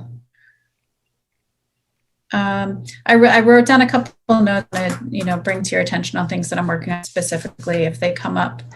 One of the pieces of unfinished business from previous sessions, establishing a low-income utility rate, or as we called it, a differential utility rate. Unlike in sewer, where I know our city and our other districts provide discounts, our utilities don't have authorization from Public Utility Commission to do that. And so that's something every year we have a hearing in the Senate on Thursday, hoping that we can pass House Bill 2475, which will help our lowest income neighbors have a more stable and predictable energy bill, and thus it will save everybody money, right? Because they have to send people out to do shut-off notices. It makes more sense to help them afford their bills, which will help all of us afford services better. I recently carried House Bill 115, which requires cities and counties set reasonable time, place, and manner restrictions on houselessness individuals by 2023 in conformance with the Ninth Circuit vision. I know this Oregon Cities was in support. I'd imagine they'll be continuing to do work with cities to help move ahead on conform to that case law. Some things that I was working on but haven't progressed this session was around decriminalizing TriMet fare enforcement. And I hope to continue working on that. And then working on making sure BOLI can fully protect workers' rights when it comes to wage claims, lost wages and others. We'll continue to work this later this session. we'll have a bill coming to the House side around early childhood expulsions and suspensions, which we know disproportionately impact kids of color. And so that continues to be a leading area of early childhood education, and one that has a lot of opinions. But for the foreseeable future, I'm hoping to lend my expertise to the judiciary areas and especially around early childhood infrastructure and helping our youngest kids get the families get the services they need. We have much more to do, especially on kids who have special needs or disabilities, for whom it's very difficult to find programs and afford them, and to help our birth to 5 educators get the funding and wages they deserve for the kind of important work that they're providing. So this will be my work ahead for the remainder of the year. And we're at the point now we're beginning to do informationals for continued interim session work. And if there are other things that the city would like us to tee up for 2022, it is not too soon to begin laying groundwork for some of those conversations. That reminds me that I had a note to reach out to you about something that I learned from Diane Lynn with Proud Ground. She'd mentioned to me that she thought that Rep. Pham may have introduced or be working on some legislation or a way to make it easier for cities to acquire land for land banking around affordable housing. And so I'm curious to know. I'm curious to know a little bit more about that and how, if that's something that we should, is that something that we should be working on and looking at this year, or is that look forward to next year? I don't know the bill number off the top of my head, but Rep. Pham and I were talking about acquiring property as a near-term way to help afford longer-term affordable housing or other projects, other community-based projects that. And we were also talking in the context of brownfields rehabilitation as something that jurisdictions can rarely afford themselves and for which put not nearly the scale of money that we need at the state level. I think that is a topic area we've been talking with some of the one-time ARPA dollars where investments now would make sense for the long term. I mean, we're dealing with the effects of 10 to 15 years of disinvestment in houselessness and affordable housing, and the rising costs of housing combined with income inequality. And I'd imagine, as you all know, it's going to take us the same number of years to begin to turn the tide there. So I'll look into it a little bit further. I'd like to find out more information and of course look for ways for us to be supportive, because as you know, we've got lots of opportunity sites. Thank you. That would be fantastic. But I don't want to keep you from the rest of your budget. I mean, the rest of your conversations, and we can talk about budget rather for quite a while. If any of you do have time to do a one-on-one, I'd love to meet with you and hear how I can help continue to best serve our community here. I would love that. I've got some time throughout the rest of the end of this week. So super. Me too. Unexpectedly. Cool. And I want to publicly say before you go that we could not be more thankful or feel better about our representation. You are the most phenomenal rep down there, and I'm so proud that you're from Milwaukie. Well, thanks. I have, it is a real honor to be a part of my caucus and this legislature. If you missed it, for the viewing public, Oregon House of Representatives is now majority women for the first time in history. And the incredible experiences that everybody brings. Rep. Andrea Valderrama tipped us over. And it's, despite all of these challenges, really a testament to Oregon that we continue to move in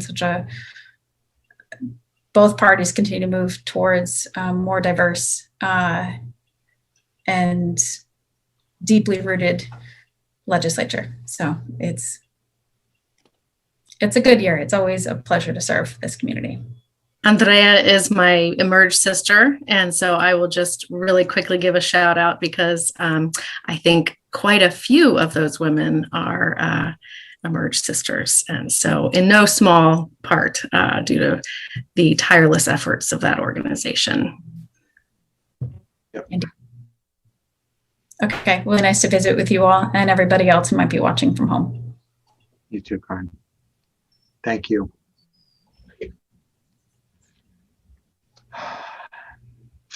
All right.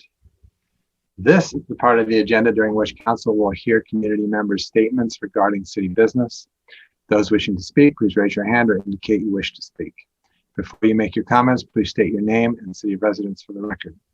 If you would like the city to follow up with you, please submit your contact information to ocr@milwaukieoregon.gov. As council has other business items on the agenda this evening, speakers will be limited to 3 minutes each. Because information provided during the community comments may be new to the city manager will respond at the next council meeting to those comments that require follow-up. Before we begin, is there follow-up from the April 6th community comment, Ms. Over? There are not. Okay. Scott, you saying anything? I do not, Mr. Mayor. All right. Well, I'll check back in after we do the consent agenda. Tonight's consent agenda includes minutes of the City Council on March 16th, 2021 work session and March 16th, 2021 regular session. A resolution acting as a local contract review board authorizing an intergovernmental agreement with the North Clackamas School District for school resource officer at Milwaukie High School, and a resolution acting as a local contract review board authorizing a contract for the 2021 street surface maintenance program slurry seal project to VSS International. Does any member of council wish to remove an item from the consent agenda? Seeing none, I would entertain a motion. I'll move to approve the consent agenda as written. I'll second. It's been moved and seconded to approve the consent agenda. All those in favor? Aye. Aye. Aye. None heard. It passes unanimously. Are people needing a break, or can we? Yes. Yes. All right. So let's take 5 minutes. Is that enough? Okay. 5 minutes, and we'll be back in 5 minutes, and we'll get on with the city business for the evening. Don't log off. Just mute your mic.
Scott, did anybody, sorry, go ahead. Did anybody pop in that wanted to comment? No, I did check, Mr. Mayor. OCR and I have not seen any chat comments or hands raised, and no email. All right. Then I believe we are at Title 18. Yes. We're back on. Okay. Council will now proceed to the public hearing item on tonight's agenda, the Title 18 update. After the hearing, council will continue to business item 7A, the joint session with the Planning Commission. Title 18 update, adoption and ordinance. The public hearing on the proposed updates to Municipal Code Title 18 is called to order. The purpose of this hearing is to take public comment on the proposed code changes. Does any council member wish to announce actual or potential conflicts of interest? Nor do I, and I see none. The staff report will be given by our Associate Planner, Brett Kelver. Yeah, thank you. Good evening, Mayor, Councilors. I'm Brett Kelver, Associate Planner with the City. I will quickly share my screen here.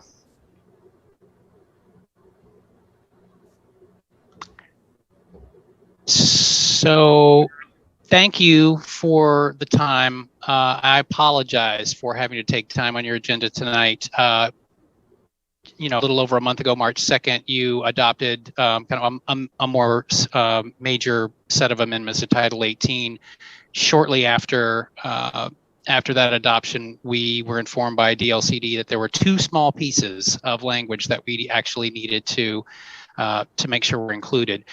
They were the language that had been in the previous version of the code that our assessment suggested we did not need, but it turns out that we do, just to make sure that we're consistent with the appropriate parts of the model ordinance. So this slide is just representing the changes that we are proposing, basically re-adding this letter B in the section for structures. It was language that was in the code before. Our earlier assessment suggested that we didn't need it, and DLCD confirmed that we do. And then the same with the section, what would be relabeled as C. We thought that the language we were suggesting would be a little more appropriate and more protective, and the push from DLCD was to keep with the model language. So I apologize that you're having to go back and kind of adopt these two small, almost Scrivener error changes, but that is the request for you this evening. So I'll field any questions as best I can if you have them. Anybody? If there are no questions, have we received any additional correspondence on the topic? We have not. All right. Still no questions? Does anyone wish to comment on the proposed Title 18 code changes? Scott, are you seeing anything? No, I'm going to check the email one more time, Mr. Mayor, but I do not see any hands raised, and I've seen no comments, and I see no emails. So can I skip this whole 3 paragraphs of yada yada? Good. And since there were nothing to respond to, still no questions from council? Nope. All righty. And if there are no more questions, I will entertain a motion to close the public hearing. I move to close the public hearing on the proposed changes to Title 18. Second. It has been moved and seconded to close the public hearing on the proposed changes to Title 18. All those in favor? Aye. Aye. Aye. Opposed? None heard. The public hearing on the proposed changes to Title 18, public testimony portion of the public hearing on the temporary housing. Nope. That's not what I should be saying here. I apologize, Mr. Mayor. It should say that testimony portion of the public hearing on the Proposed updates to Municipal Code Title 18. Is now closed. Okay, is there council discussion? Is council ready to vote? Then I would entertain a motion. I move the first and second readings by title only and adoption of the ordinance amending Municipal Code Title 18, Flood Hazard Regulations to comply with federal emergency management requirements. File number ZA-2020-002. I second. It has been moved and seconded for first and second readings by title only and adoption of the ordinance amending Municipal Code Title 18, Flood Hazard Regulations to comply with federal emergency management requirements, file number ZA-2020-002.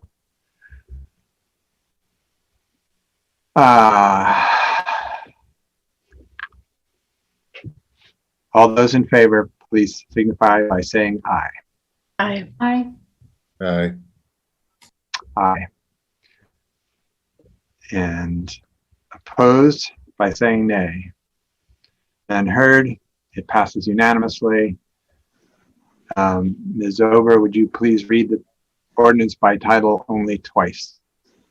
An ordinance of the City of Milwaukie, Oregon, amending Municipal Code Title 18, Flood Hazard Regulations to comply with federal emergency management requirements, file number ZA-2020-002. And again, an ordinance of the City of Milwaukie, Oregon, amending Municipal Code Title 18, Flood Hazard Regulations to comply with federal emergency management requirements, file number ZA-2020-002.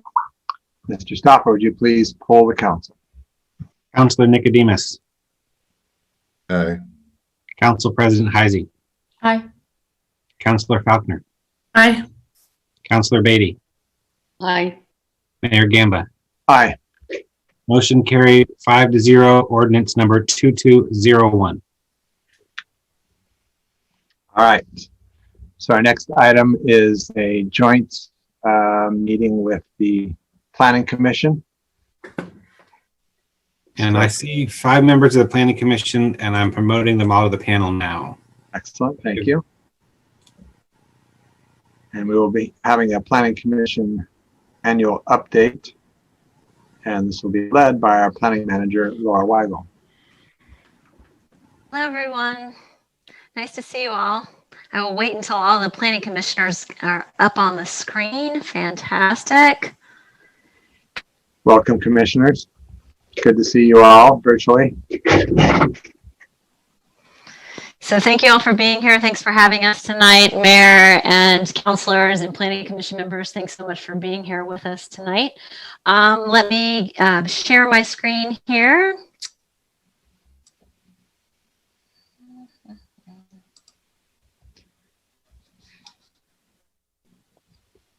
All right, can everyone see my screen? I am not. I am still seeing you. Okay, hang tight. Let's see.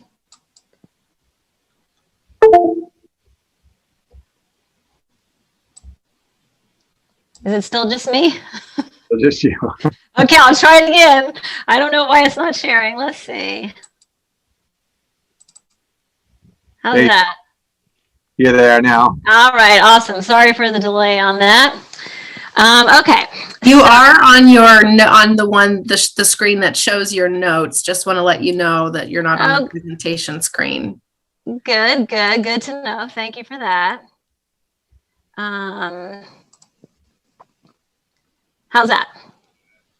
Still the same.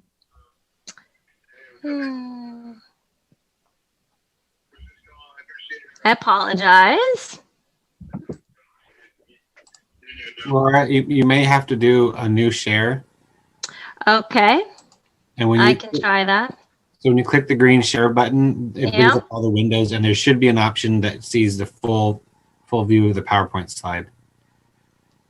Yeah, that's the one I tried before, but it wouldn't let me do it for some reason.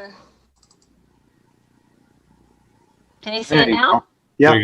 Yep. All right. Okay. Sorry for the delay.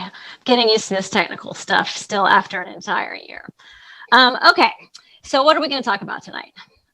We are going to talk about the accomplishments over 2020 of the Planning Commission staff, and then also a lot of help from City Council. Talk about the work program starting here in 2021, which is already well underway. We were supposed to have this conversation earlier in the year, so I can't believe we're already 4 months into 2021, but that's what it is. And then present the work program through 2026, and then also talk about some revisions suggested to the Planning Commission bylaws. All right, so let's talk about the accomplishments first. Comprehensive plan. That was a really big deal. It took everybody in the city collectively a couple of years, very impressive work. Finally got that adopted in August of 2020. Kudos to you all. That all happened before I got there, and it set my work plan for the next 6 years. So thank you for that. There was a lot of public outreach, a lot of meetings with commission, a lot of meetings with the council, and it really has set the stage for everything that you're going to see coming up in the next 5 years. Also, we heard that more folks wanted to be more informed more quickly about what was going on in central Milwaukee. So city staff developed a web page so that folks could go to the web page and see what was happening. We also developed a subscription list so that people would get notified when new things came up on the web page. Also, there was a request from a conversation between the Planning Commission and the NDA leaders to have a better information about pre-application conferences, so folks would have a better idea of what was headed their way. So we developed a pre-application page on the city's website so that folks can go and look and see what's been submitted for the pre-application conferences to kind of keep them in the loop before it actually gets submitted and to be reviewed. And then, of course, we also have development review, which is really kind of like what drives our schedules mostly, because we have a lot, we have legislative timelines with development review, and we can't ever really, we don't know exactly when things are going to come in. So we just have to be ready to kind of set other things not aside, but understand that development review takes up a lot of the staff's time, and which is great. There's a lot of really great projects come in. And this year we got to do some subdivisions and some single family homes. And then we also started with the development review of Waverly. So that's kind of started back in 2020. And that was one of the first projects I got to work on when I came here. And it just was approved by you all maybe a month ago or so now. So that's kind of just a quick overview. There's a little bit more detail in your packet about what was accomplished in 2020. And now we'll take a quick peek at what's coming up over the next 5 years. Again, seeing really a lot of development review going on in the city. Lots of big, complicated projects, probably more so than we've seen all at once in a long time or if ever before. So that's just to say that it does take up a lot of staff time working through these projects. We've got some really great stuff, but it's just kind of, it has an impact on all of the other work that we have scheduled to get done. So I'm only saying this as a caveat to, I have this big work plan developed and we're going to do our darndest to get through it in the next 6 years, but just with the caveat that there's lots of other projects going on in the city that staff takes a lot of time working on. So we're in phase 1. You all have been talking about the comprehensive plan implementation. We've been working through some of those issues and topics with you, and we're looking at housing that has to do with providing more housing opportunities throughout the city that came out of the comprehensive plan. We're also looking at a new tree code, both for private development and, well, private development that's happening, and then also trees on people's private property, looking at that. And then also looking at how we're addressing parking throughout the city. And that's something you all have been getting updated on. And we do hope to get through those code updates I say this optimistically, sometime later this summer. They're really complicated code updates. And so we're going to just keep moving through those complicated topics with both of you and the Planning Commission and the community so that we are all in a good place with those towards the end of the summer. Then after that, coming along is we've got, well, these are the other projects that are actually going on right now. We've got the Bikeways project that you all have been heavily involved in, had a couple of meetings on that. We're also looking at the design review standards and that process. That was kind of put on hold, but we will be picking that back up with the DLC, hopefully around June or July, and hope to be bringing back some revisions to you all probably towards the beginning of next year. So that's still happening. Then you get into phase 2 of the comprehensive plan implementation, and that's where we're going to be looking at updating our transportation system plan, which is a pretty big endeavor. It'll take a couple of years. We're also going to be looking at the hubs, trying to get some commercial activities spread throughout the city, throughout the neighborhoods. And then looking at kind of all of the commercial zones and making sure that those get updated and are consistent with a comprehensive plan. Then after that, phase 3, we start looking at the Willamette River Greenway and historic resources. And these are just kind of overviews of what is to come in these different phases. And then what I think I'm going to do is I'm going to stop sharing this. I'm going to pull up my work plan kind of to give you all an overview of what's happening in each year along the way. Let's see.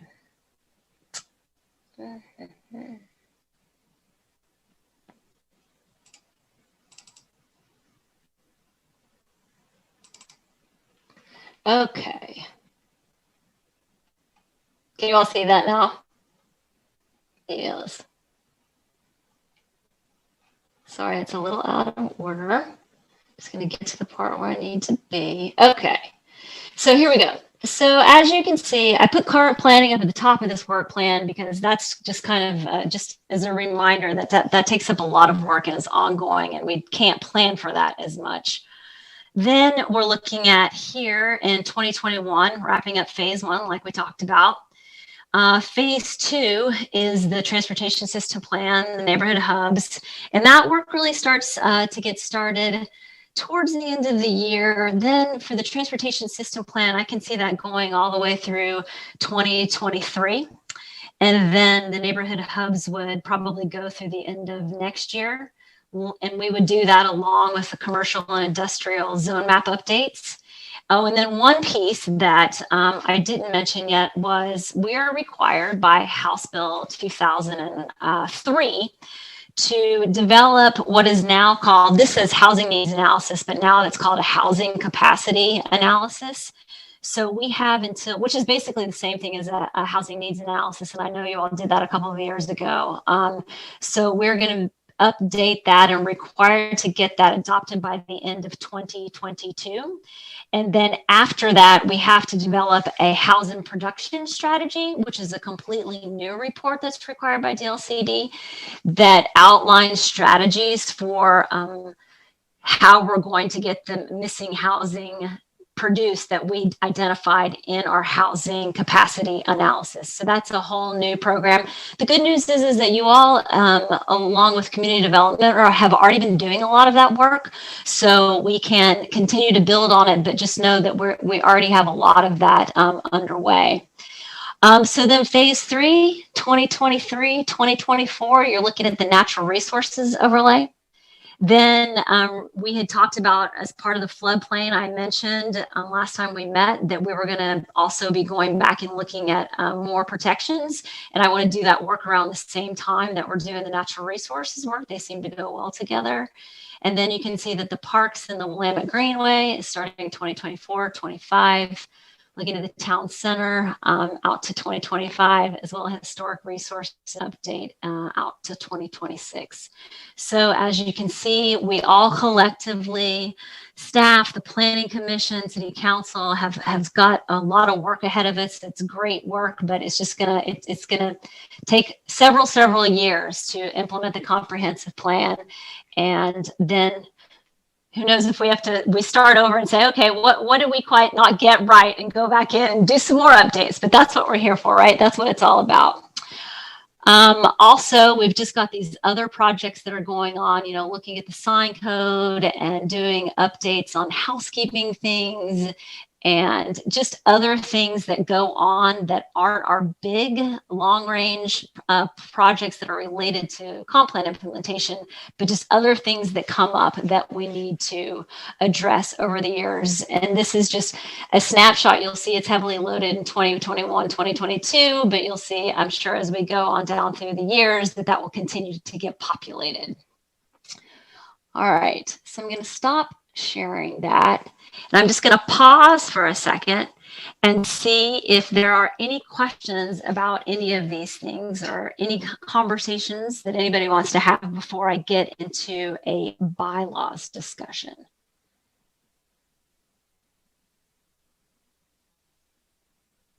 Mary Gamba?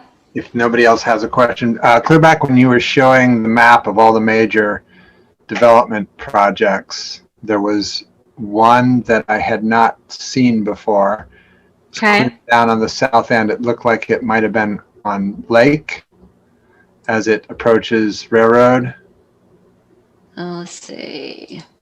Sorry. That's okay.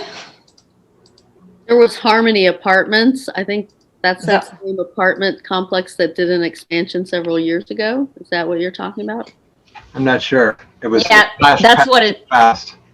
That is what it is. And these are just kind of to show, these are the in various stages that staff is still actually working on, right? So they get past you all, and then there's still a lot of other review that has to happen. So you can see that the 32nd Avenue and Harmony Park, those are things that are still out there, that are still they're recently completed development reviews. So that's something that staff has still been working on.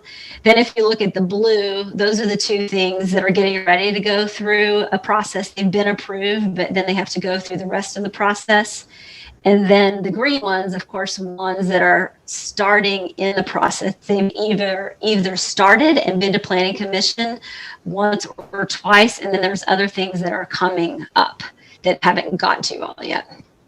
Okay. Okay. For that. Yep. Okay, let me try to. Okay, so what I will do then is, does anybody have any questions again then before I move on? All right, seeing none. Okay, so revisions to the bylaws through the Planning Commission. So, all right, the first off, there's a couple of things that we wanted to discuss with you all.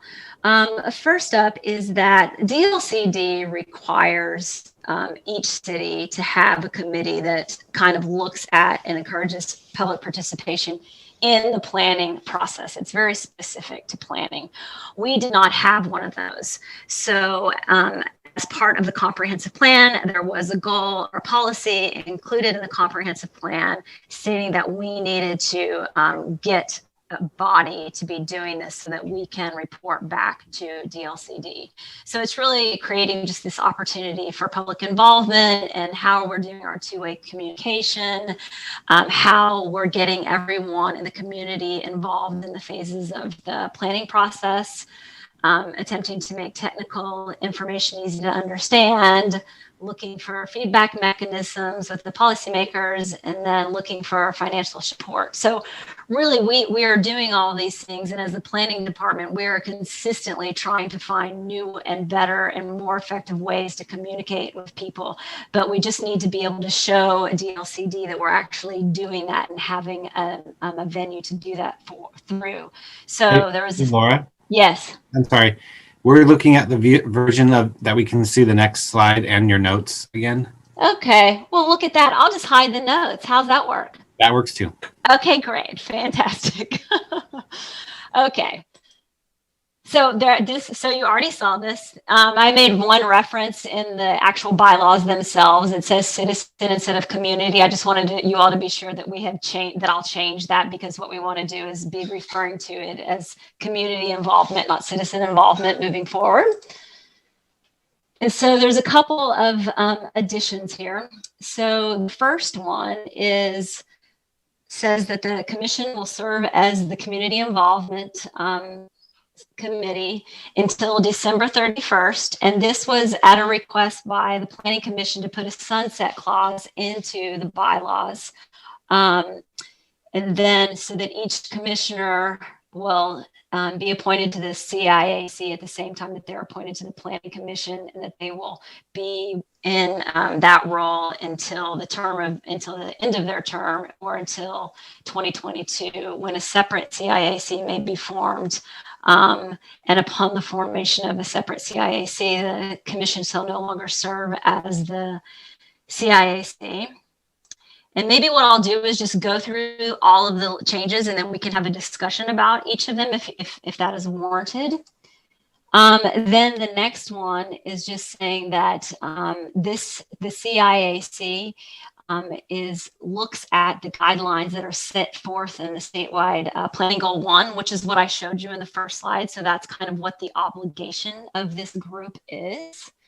And so the other thing was that that we, as the Planning Commission, if they are appointed as the CIAC, they would set aside a time at the beginning of every meeting if any community member wanted to come and ask a question about the engagement that the city is doing as it relates to planning processes. And then so that there's always that opportunity. And then also to hold one at least annual meeting to kind of do an assessment of the outreach program that the city has for land use planning. And then once a year, there was a suggestion that at the last meeting between the Planning Commission and the NDA leadership, that they hold a joint meeting once a year. And so we've written that into the bylaws, and we're actually planning on having that joint meeting in May, because it was a good opportunity to get feedback and just talk about issues that the NDA leadership was having and trying to address some of those issues. And then this other tiny little thing is where currently we write the minutes, we send them off to the Planning Commission chair. The Planning Commission chair reads them, signs them, and sends them back. We'd like to just be able to have staff sign those just like they do for the city council. So it's kind of a minor thing. All right. And with that, I will stop sharing and open up for conversation you might want to have. If anyone wants to have a conversation, or yes, Councilor. Well, so I remember that the whole idea of the Planning Commission being the CIAC which was the staff recommendation during the comp plan work. I remember that there was some discussion and some turmoil over that. I guess I'd like to hear why the Planning Commission doesn't think they should be the CIAC longer term, why they wanted sunset provision. And I think I'll let the Planning Commission speak for themselves. Yeah, this is Karin Losfeld. Hi, everybody. Glad we could be here today. Hopefully you're hearing me all right. So I think it's an excellent question, and we've had a lot of conversation about this in the past. So I'm going to try and recall as much of that as I can.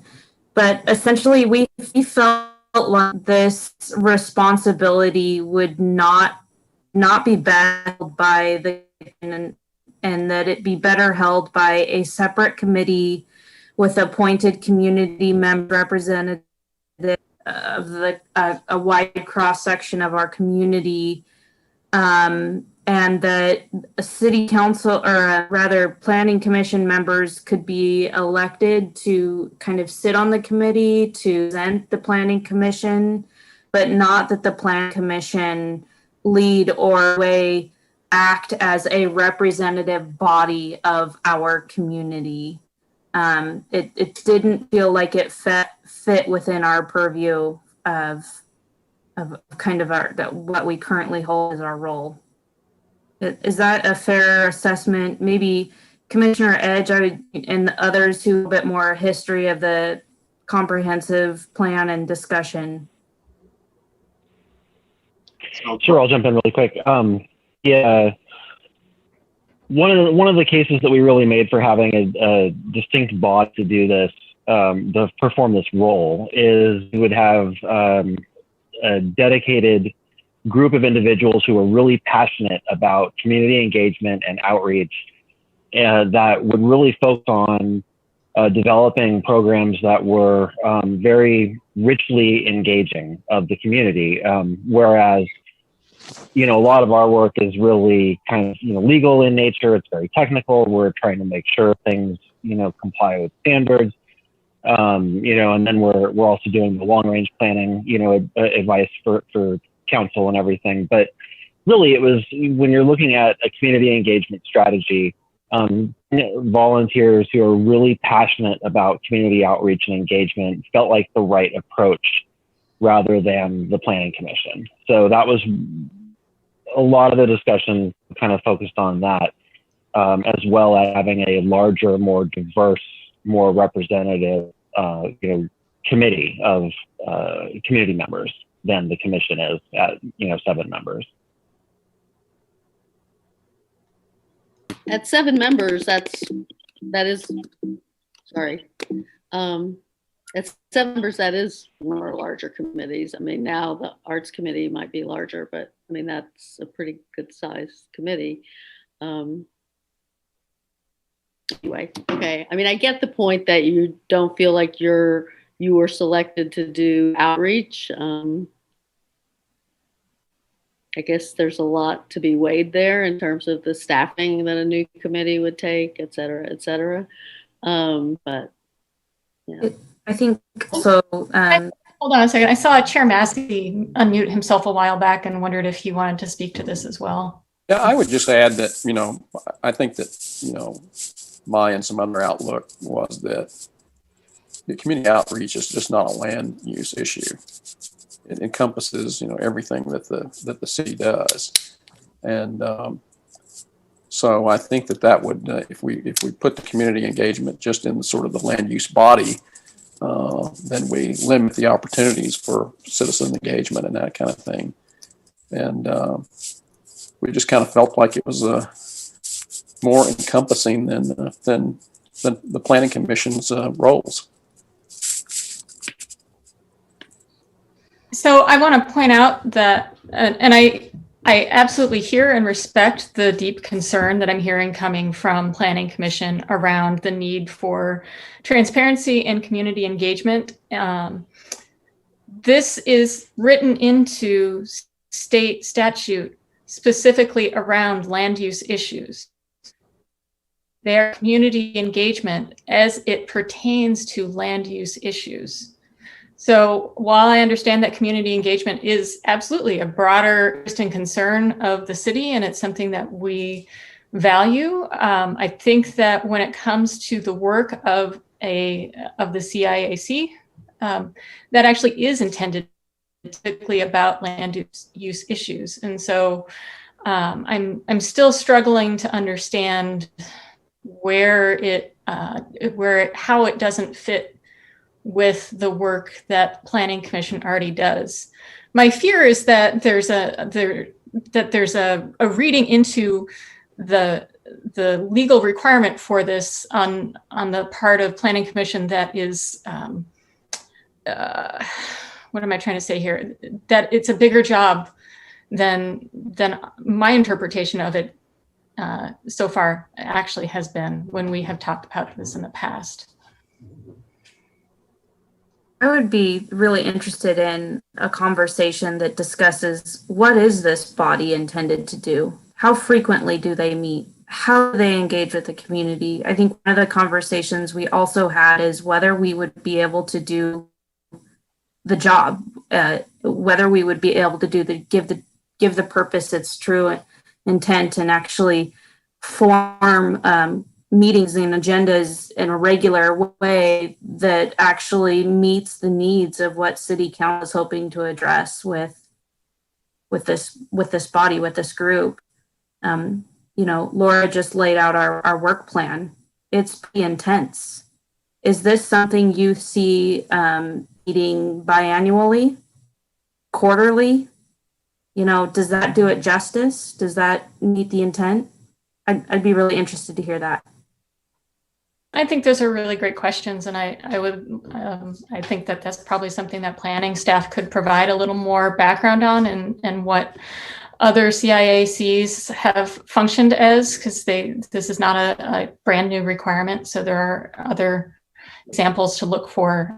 In council discussions around this, we have thought of it as being something that could meet quarterly, or I think at one point we even discussed having an annual report that came to council around this issue. This is where I have that kind of concern, that it's being made into something bigger than it needs to be. But it sounds like there's a need for some more information and perhaps some clarification from staff on how this is meant to be implemented. I think I'd also like to add that, this little piece in state law is a good idea. Generally speaking, there's a lot of cities that don't do a good job of community engagement. Ours is not one of them. We have continually won awards for our community engagement. So to some degree, I'm not saying this like we're perfect and we can never improve and we should never have to do this and that committee is pointless.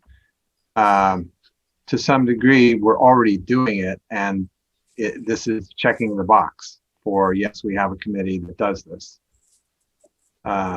That's why council is a little reticent to have the additional staff time and a whole nother committee of people that have to be sought out and appointed and blah, blah, blah, blah, blah. And then once you are a committee, like, you should meet every month. And so there's more staff time, right? Instead of meeting 4 times a year or twice a year in that instance. So what we're trying to not let this do is create make work, right? If we're already doing a great job of community engagement, do we need a monthly meeting of a group of people to think about and talk about community engagement? Can I respond, Mayor Gamba? So I agree, but I there would be community members who would disagree. I think we can do a lot better, and we do have. If my 3 years experience, planning commission have been any indication, we have some extremely community members who show up at every meeting, who are there and are present. The CPIC is a good representation of that, and I think they are ready and willing to fill this position and to provide the unique kind of perspective and feedback that I don't think that planning commission can provide. We have much more diverse community than we show representation on the planning commission right now. And we're, making efforts to improve that. It's so important that we have involvement in our community widespread, a real step in the right direction to take this out of the planning commission and put it into a unique committee.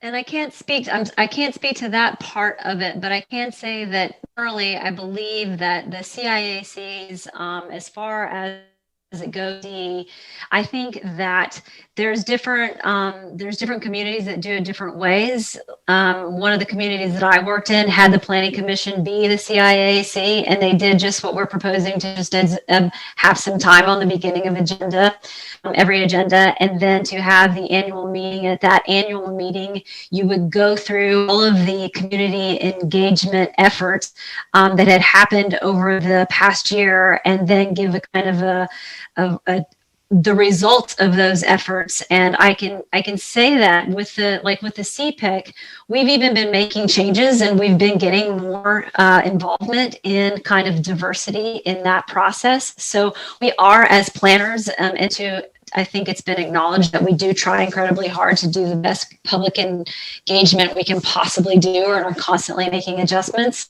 So there could be the yearly, have a check-in, talk about all the things that we've done, and then invite other people to the meeting to talk about it. And then there's other communities that have public engagement committees. And one of the things that they do is they will have, when a new project gets started, what they will do is the planning staff will bring the community engagement plan to the public engagement committee to have them review the plan to say, yes, we think that you're going to hit the marks, or no, we think you can make some improvements. So there are various different ways you can approach this. It's just based on the individual desire of the city and what they would like to accomplish with this particular group that's specifically needs to be talking about planning as far as DLCD goes. It'd be, Amy, I think you bring up particularly cogent perspective to this conversation. I'd be curious to hear your thoughts on it. I'm still catching up a little bit, but we're talking about, all right, I was in the wrong waiting room for a long time. I think we're talking about splitting the commissions from a separate commission to onto the planning commission regarding community engagement. Is that correct? Yep. And the challenges are, one, on the one side, kind of diversity and really having that be a main focus of, you know, the project or the committee or the commission itself. And two, that having a separate entity would increase the time that city officials would have to kind of have that on their plate as well. So combining it kind of makes sense as far as the efficiency wise goes. But I also understand that our planning commission meetings tend to run long a lot, and we do have a lot of ground to cover. And so if our ultimate goal is just to engage the community more, I mean, that's something that I can try and do a better job helping with on kind of more of an individual level. And because we do really have some great platforms. I know that the community really does like to engage a lot online because at their convenience. And so I'm processing this just like everybody else, I think. Thanks. And you unmuted a while back. Did you have something to say? Yeah, I just wanted to add, one of the discussions that's come up over the last couple of years is whether or not we're actually working with our BIPOC community to make sure that our engagement efforts are engaging with everyone who's being affected and impacted. We are expecting to have an equity committee that's coming up. But what I don't want to have happen is that they start carrying the load for white people and our responsibilities in terms of our engagement for the broader whole. So we're trying to make sure that when we're bringing things before them, that it's really targeted to making sure that we're reaching out to a very specific sector of our community. So I guess what I'm telling you is they will be hearing some of the engagement discussion and reviewing some of this information as it's created and as it's brought forward, or at least that will be the proposal we're taking until next month. But we're very concerned about overloading that committee with things that are not pursuant. So I need to add that to this discussion, that there will be somebody looking at that very specific part of what we do, but they will not be looking at the totality. Jacob. Thank you.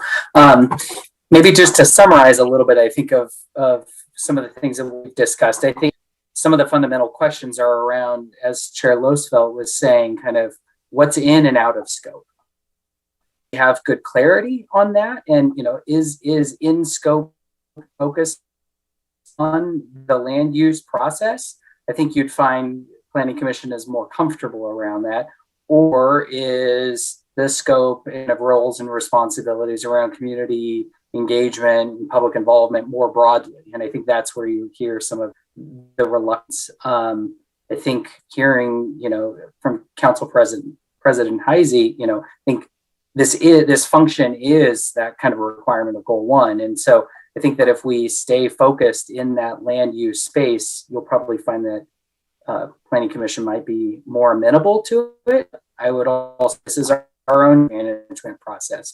Right? We're being asked to do new work that we don't fully understand, and would like to kind of get some better clarity around those roles and responsibilities, around maybe some best case examples from other communities.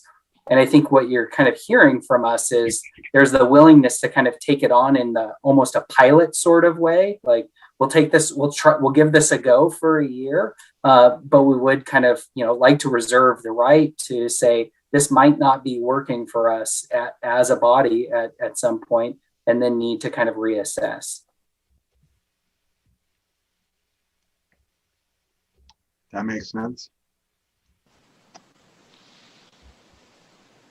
Anybody else? Lisa. A follow-up question. Is this a committee or a commission? And maybe is it worth talking about the intent behind the two? It's a committee right now, as it's represented right now. It's a committee, and that required through DLCD is a committee, and it is specifically focused on land use as it relates to DLC. Okay, so it brings forth recommendations to Planning Commission, then via Planning Commission to Council? I think it probably would be to staff. I think that would be coming to you with the engagement plans and with our engagement efforts, and getting feedback from you as to whether or not we needed to tweak the program or make any changes to the way that we are engaging on land use processes. So in that way, just to clarify, it's essentially kind of an advisory body that would be kind of advising staff. Yes, yes, that's correct.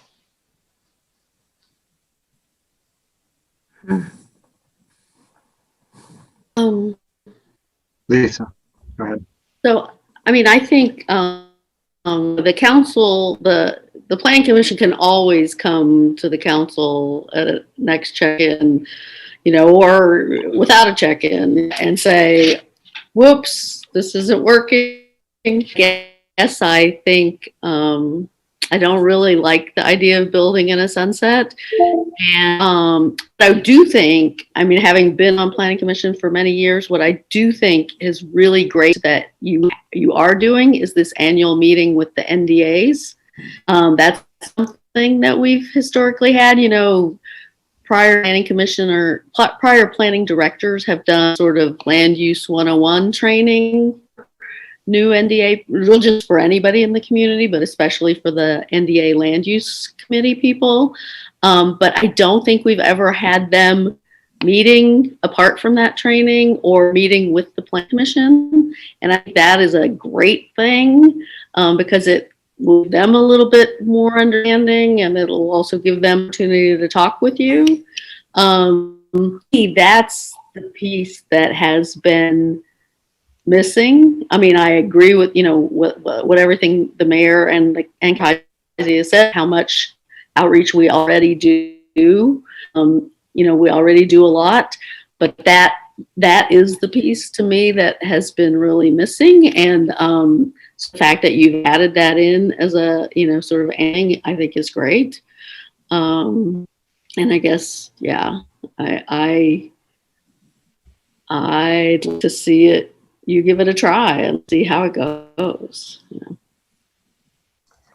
Yeah, and I'll add that I have an immense amount for the amount all do. It is a very heavy lift. So when I am pushing back on this recommendation that it not be in your laps, I'm not doing that lightly. I would do it if I felt like it was going to result in a huge amount of additional work for you.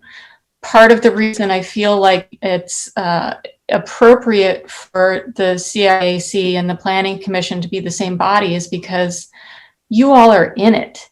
You all are in the middle of the land use process even more deeply than we are. So you see how it's working, you see what is happening, and I think you are the experts.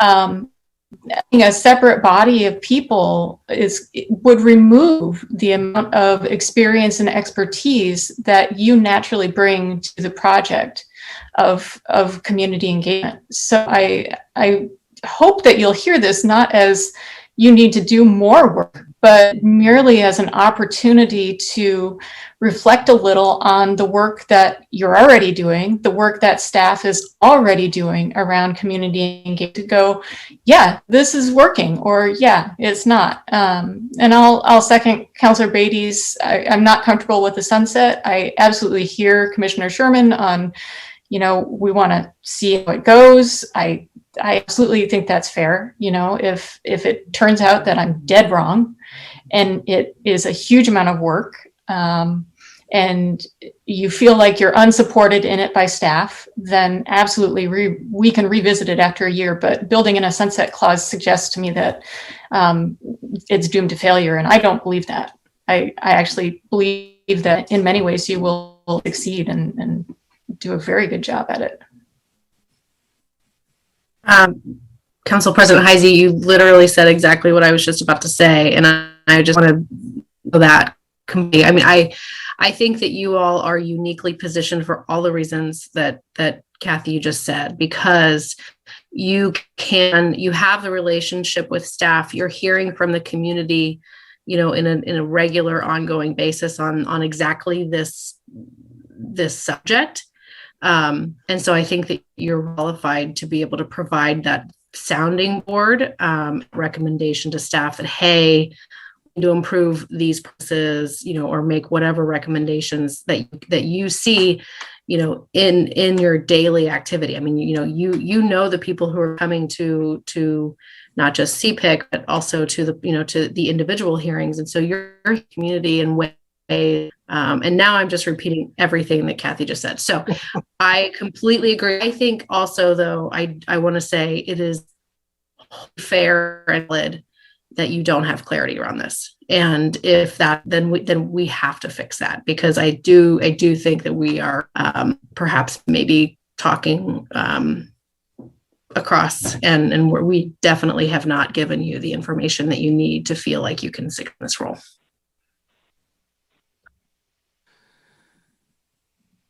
So perhaps that is the next step, is kind of that we get Planning Commission some real clarity on what the law requires, what our needs are, or what we think our needs might be, and then continue the conversation. Does that sound fair? Well, Mayor Gamba, so I think I outlined earlier, I just want to be sure, I want to know what is being asked for me to go back and get, because I think it's fairly clear from earlier presentation, there are certain things that that the CIAC would need to look at, and we've outlined those. And then they would also be have the agenda before their meeting. The beginning of their meeting every time. So if anyone wanted to come and talk to them about these issues, they could. And then also we would have one annual meeting, which we discussed at the last Planning Commission. At meeting, we would present to the CIAC all of the city's outreach efforts, and then get feedback from them on whether or not that they felt that those outreach efforts were meeting the intent 5 or 6 different things, which was that two-way communication, not being technical, making sure that there are opportunities for engagement. So I guess I would like to be clear, if we're going to continue the conversation, to understand what other information would be needed to help clarify that. Well, I mean, to be blunt, that this committee's job is land use, and I think not understood. I think it felt like they were being asked to hear about community outreach about everything that is in the school or is in the city. And I can tell you, as the mayor, there are a lot of things that people will come and see that they somehow expect that I have any kind of influence over whatsoever, and I have none. For example, right? Things happening with the school. The city council has zero effect on that and zero control. We all have our sort of areas of influence and expertise, and this particular committee is designed around land use questions, not all the other things, right? Not policing, for example. So you won't be having, I mean, you will probably have people yell at you about that, just like I'll have people come yell at me about the school. But it's not what you're tasked with doing. And I think just on that very basic level, if that wasn't understood, I think there needs to be more conversation or education, more clarity around what it is that this committee is tasked with.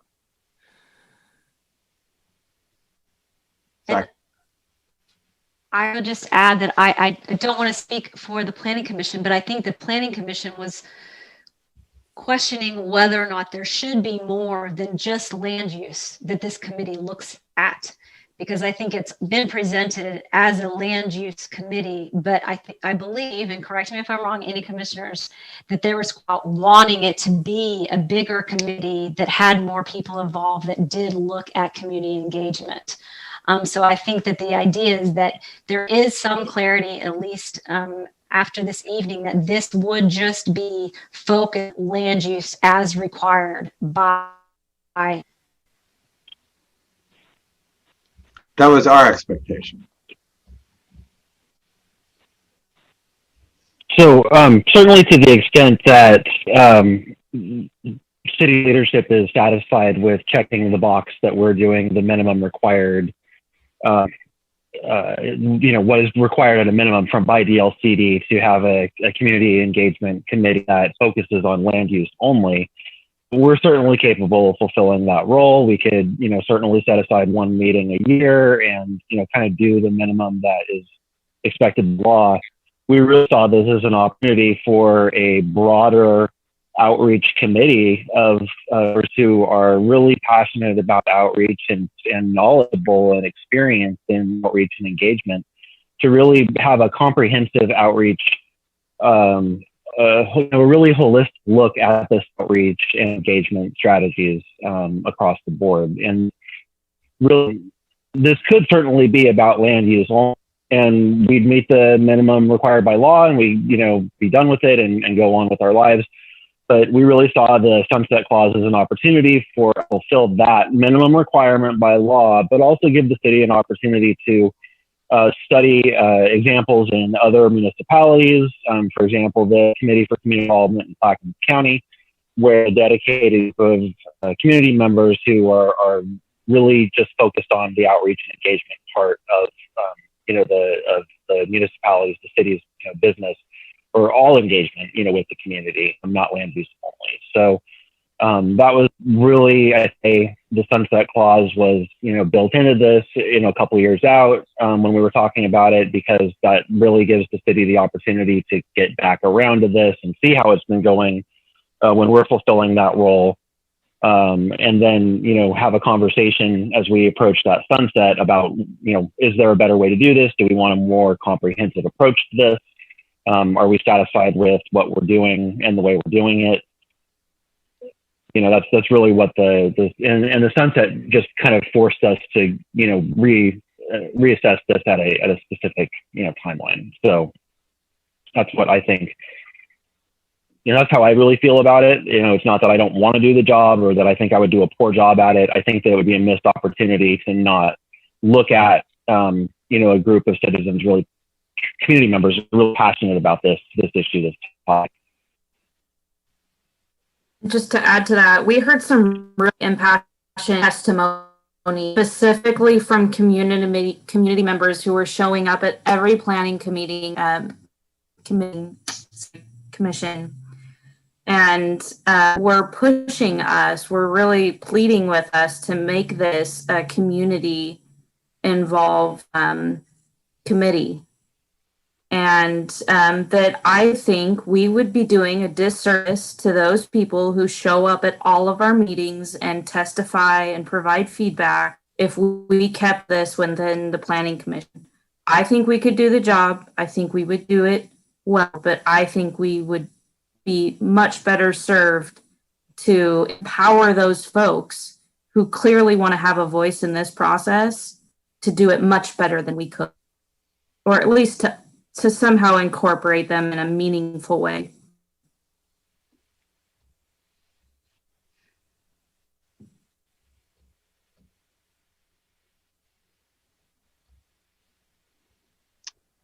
Any other comments, thoughts? I guess I would just say I really appreciate that context and a little bit insight into those conversations. I guess I would just, for any folks who might be listening or privy to this conversation, I would say that, that conversation needs to come to us as a council. Council is the one that creates committees. And I think to create a committee with that broad scope is sort of separate. It's the way that this council was viewing it. So I think trying to, put an additional work onto this sort of committee that really, specifically, working on our obligations for state law, I think is it's just scope of what we had in mind. And I think that's a valid conversation. I don't think that it's something that, should be the commission's burden. I think that should come to council, and we should have a separate conversation about creating that bigger, broader objective scope of work for a new. So commissioners, as those folks come before to have those conversations, please pass that message along to them. And obviously this can be, as is planned, readdressed in what it is a year and a half. And the I'm not particularly concerned about the sunset language because it's got a may in it instead of a shall.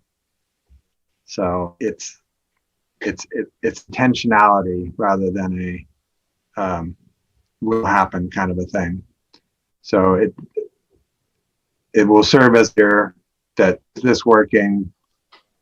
Do we need to do more? Those folks time to come to us and to state their case on why they think we should form yet another committee in the city.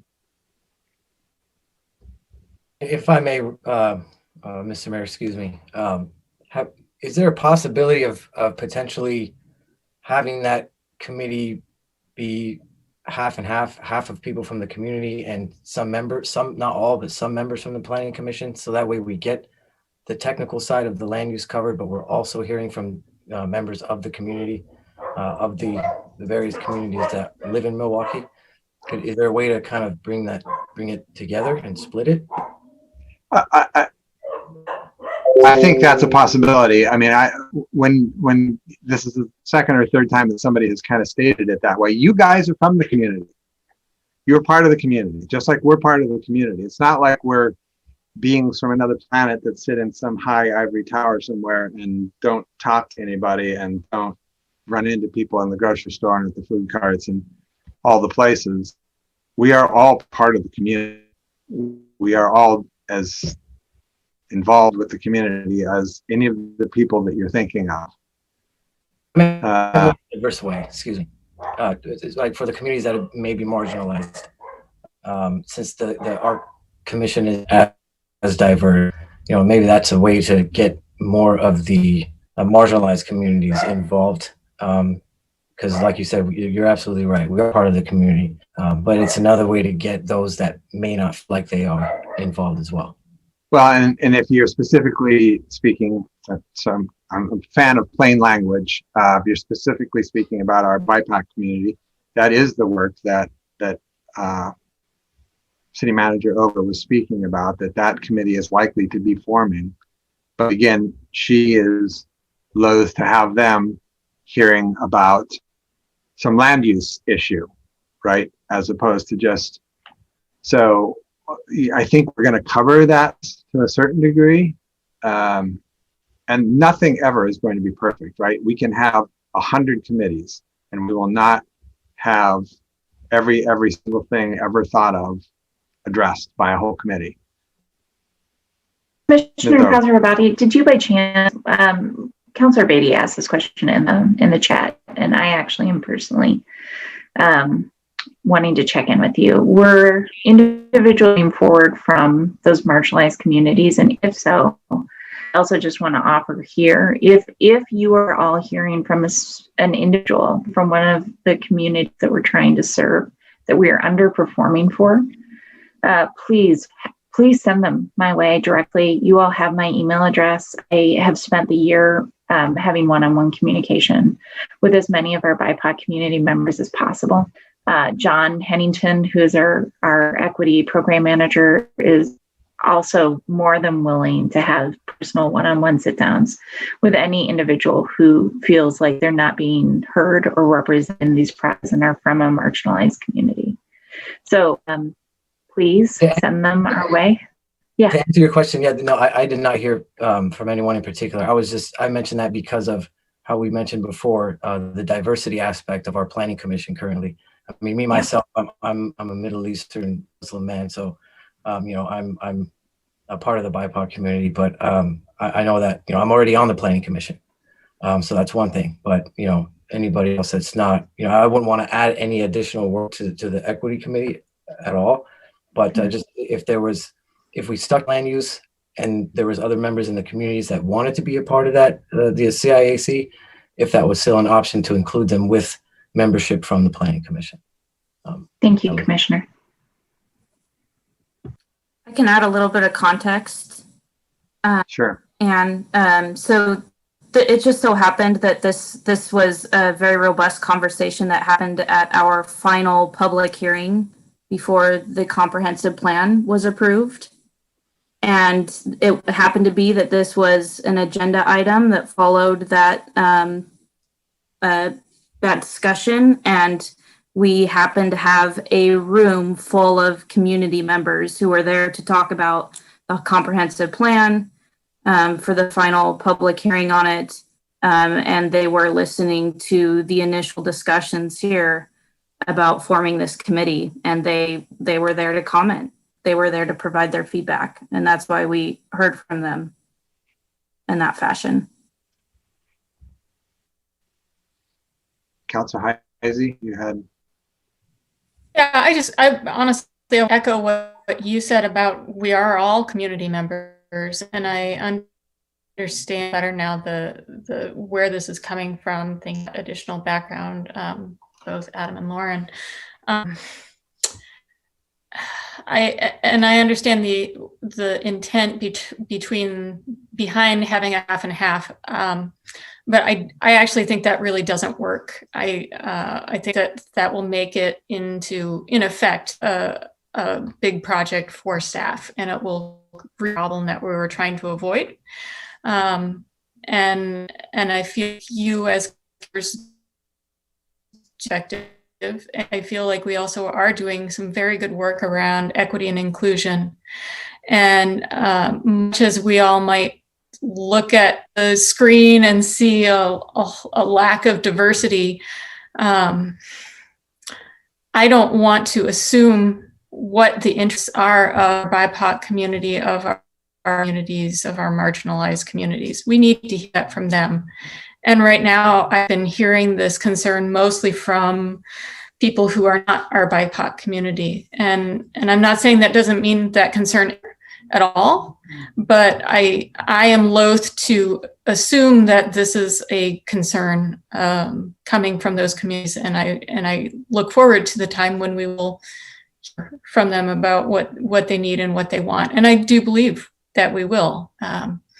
So I am glad to hear that Planning Commission is in alignment with this council in its concern for and interest in lifting up the voices of people that have historically been ignored.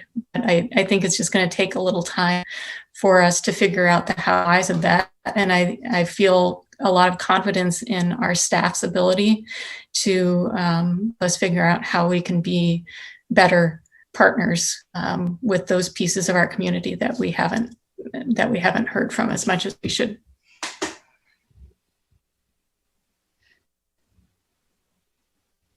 I think I could just add one more thing. I think it would be great to really focus on when the next Planning Commission position is open, that we really focus on getting a POC member on the Planning Commission and trying. I know we've been doing a lot of outreach to that community and building relationships. So to your point of that we do want to see more diversity, really making an extra special effort to recruit folks from that community for the Planning Commission position. I think that would be very helpful. Agreed. So if I think I'm hearing everyone correctly, what we would do is, I guess one outstanding question is, are we planning on removing the sunset clause from the bylaws? I did hear kind of a consensus earlier from council is what is under consideration. So I just want to be able to bring back to you the correct language for the resolution that you would be adopting. So even though the mayor is correct that it says the city council may, CIC may be formed by the city council, it says preliminary to that shall serve as an advisory committee until that date. So to me, it's not, I mean, then we get to 2023 and we haven't established one and we don't have one anymore. So I personally still am a fan of taking out the sunset date. I'll echo that. I'm going to need to hear from the other two counselors now.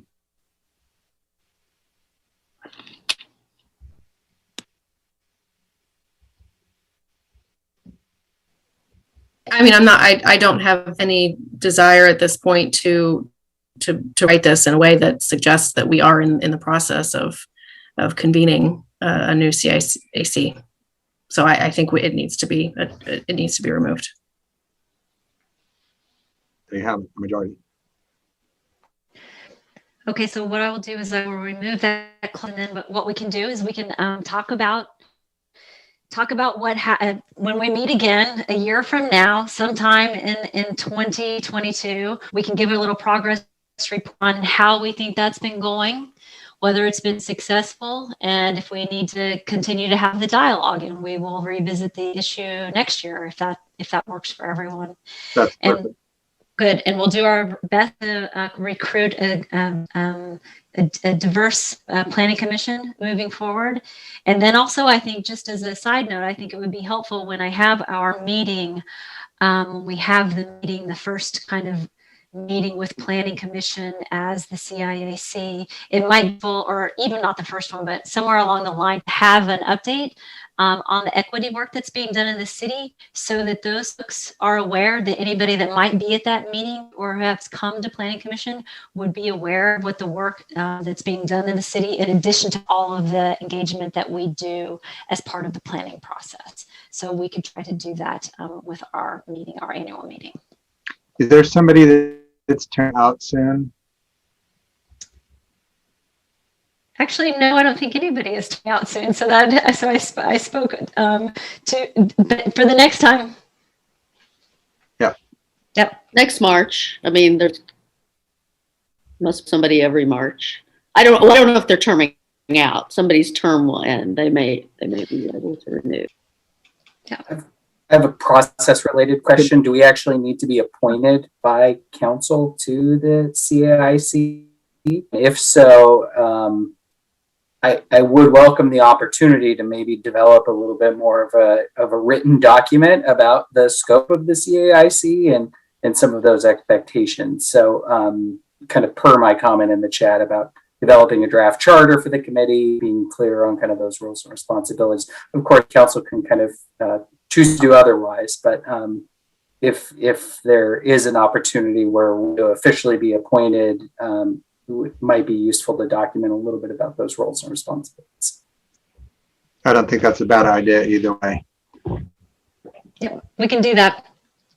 We can do that. So what I will do is, I guess the question back to you all is, should I develop that charter statement prior to updating the bylaws, and so that I would come back to you all with an update to with a large statement of this committee and then adopt the bylaws? Or can we go ahead and adopt the bylaws and get that done, and then on developing the charter and then appointing the planning commission?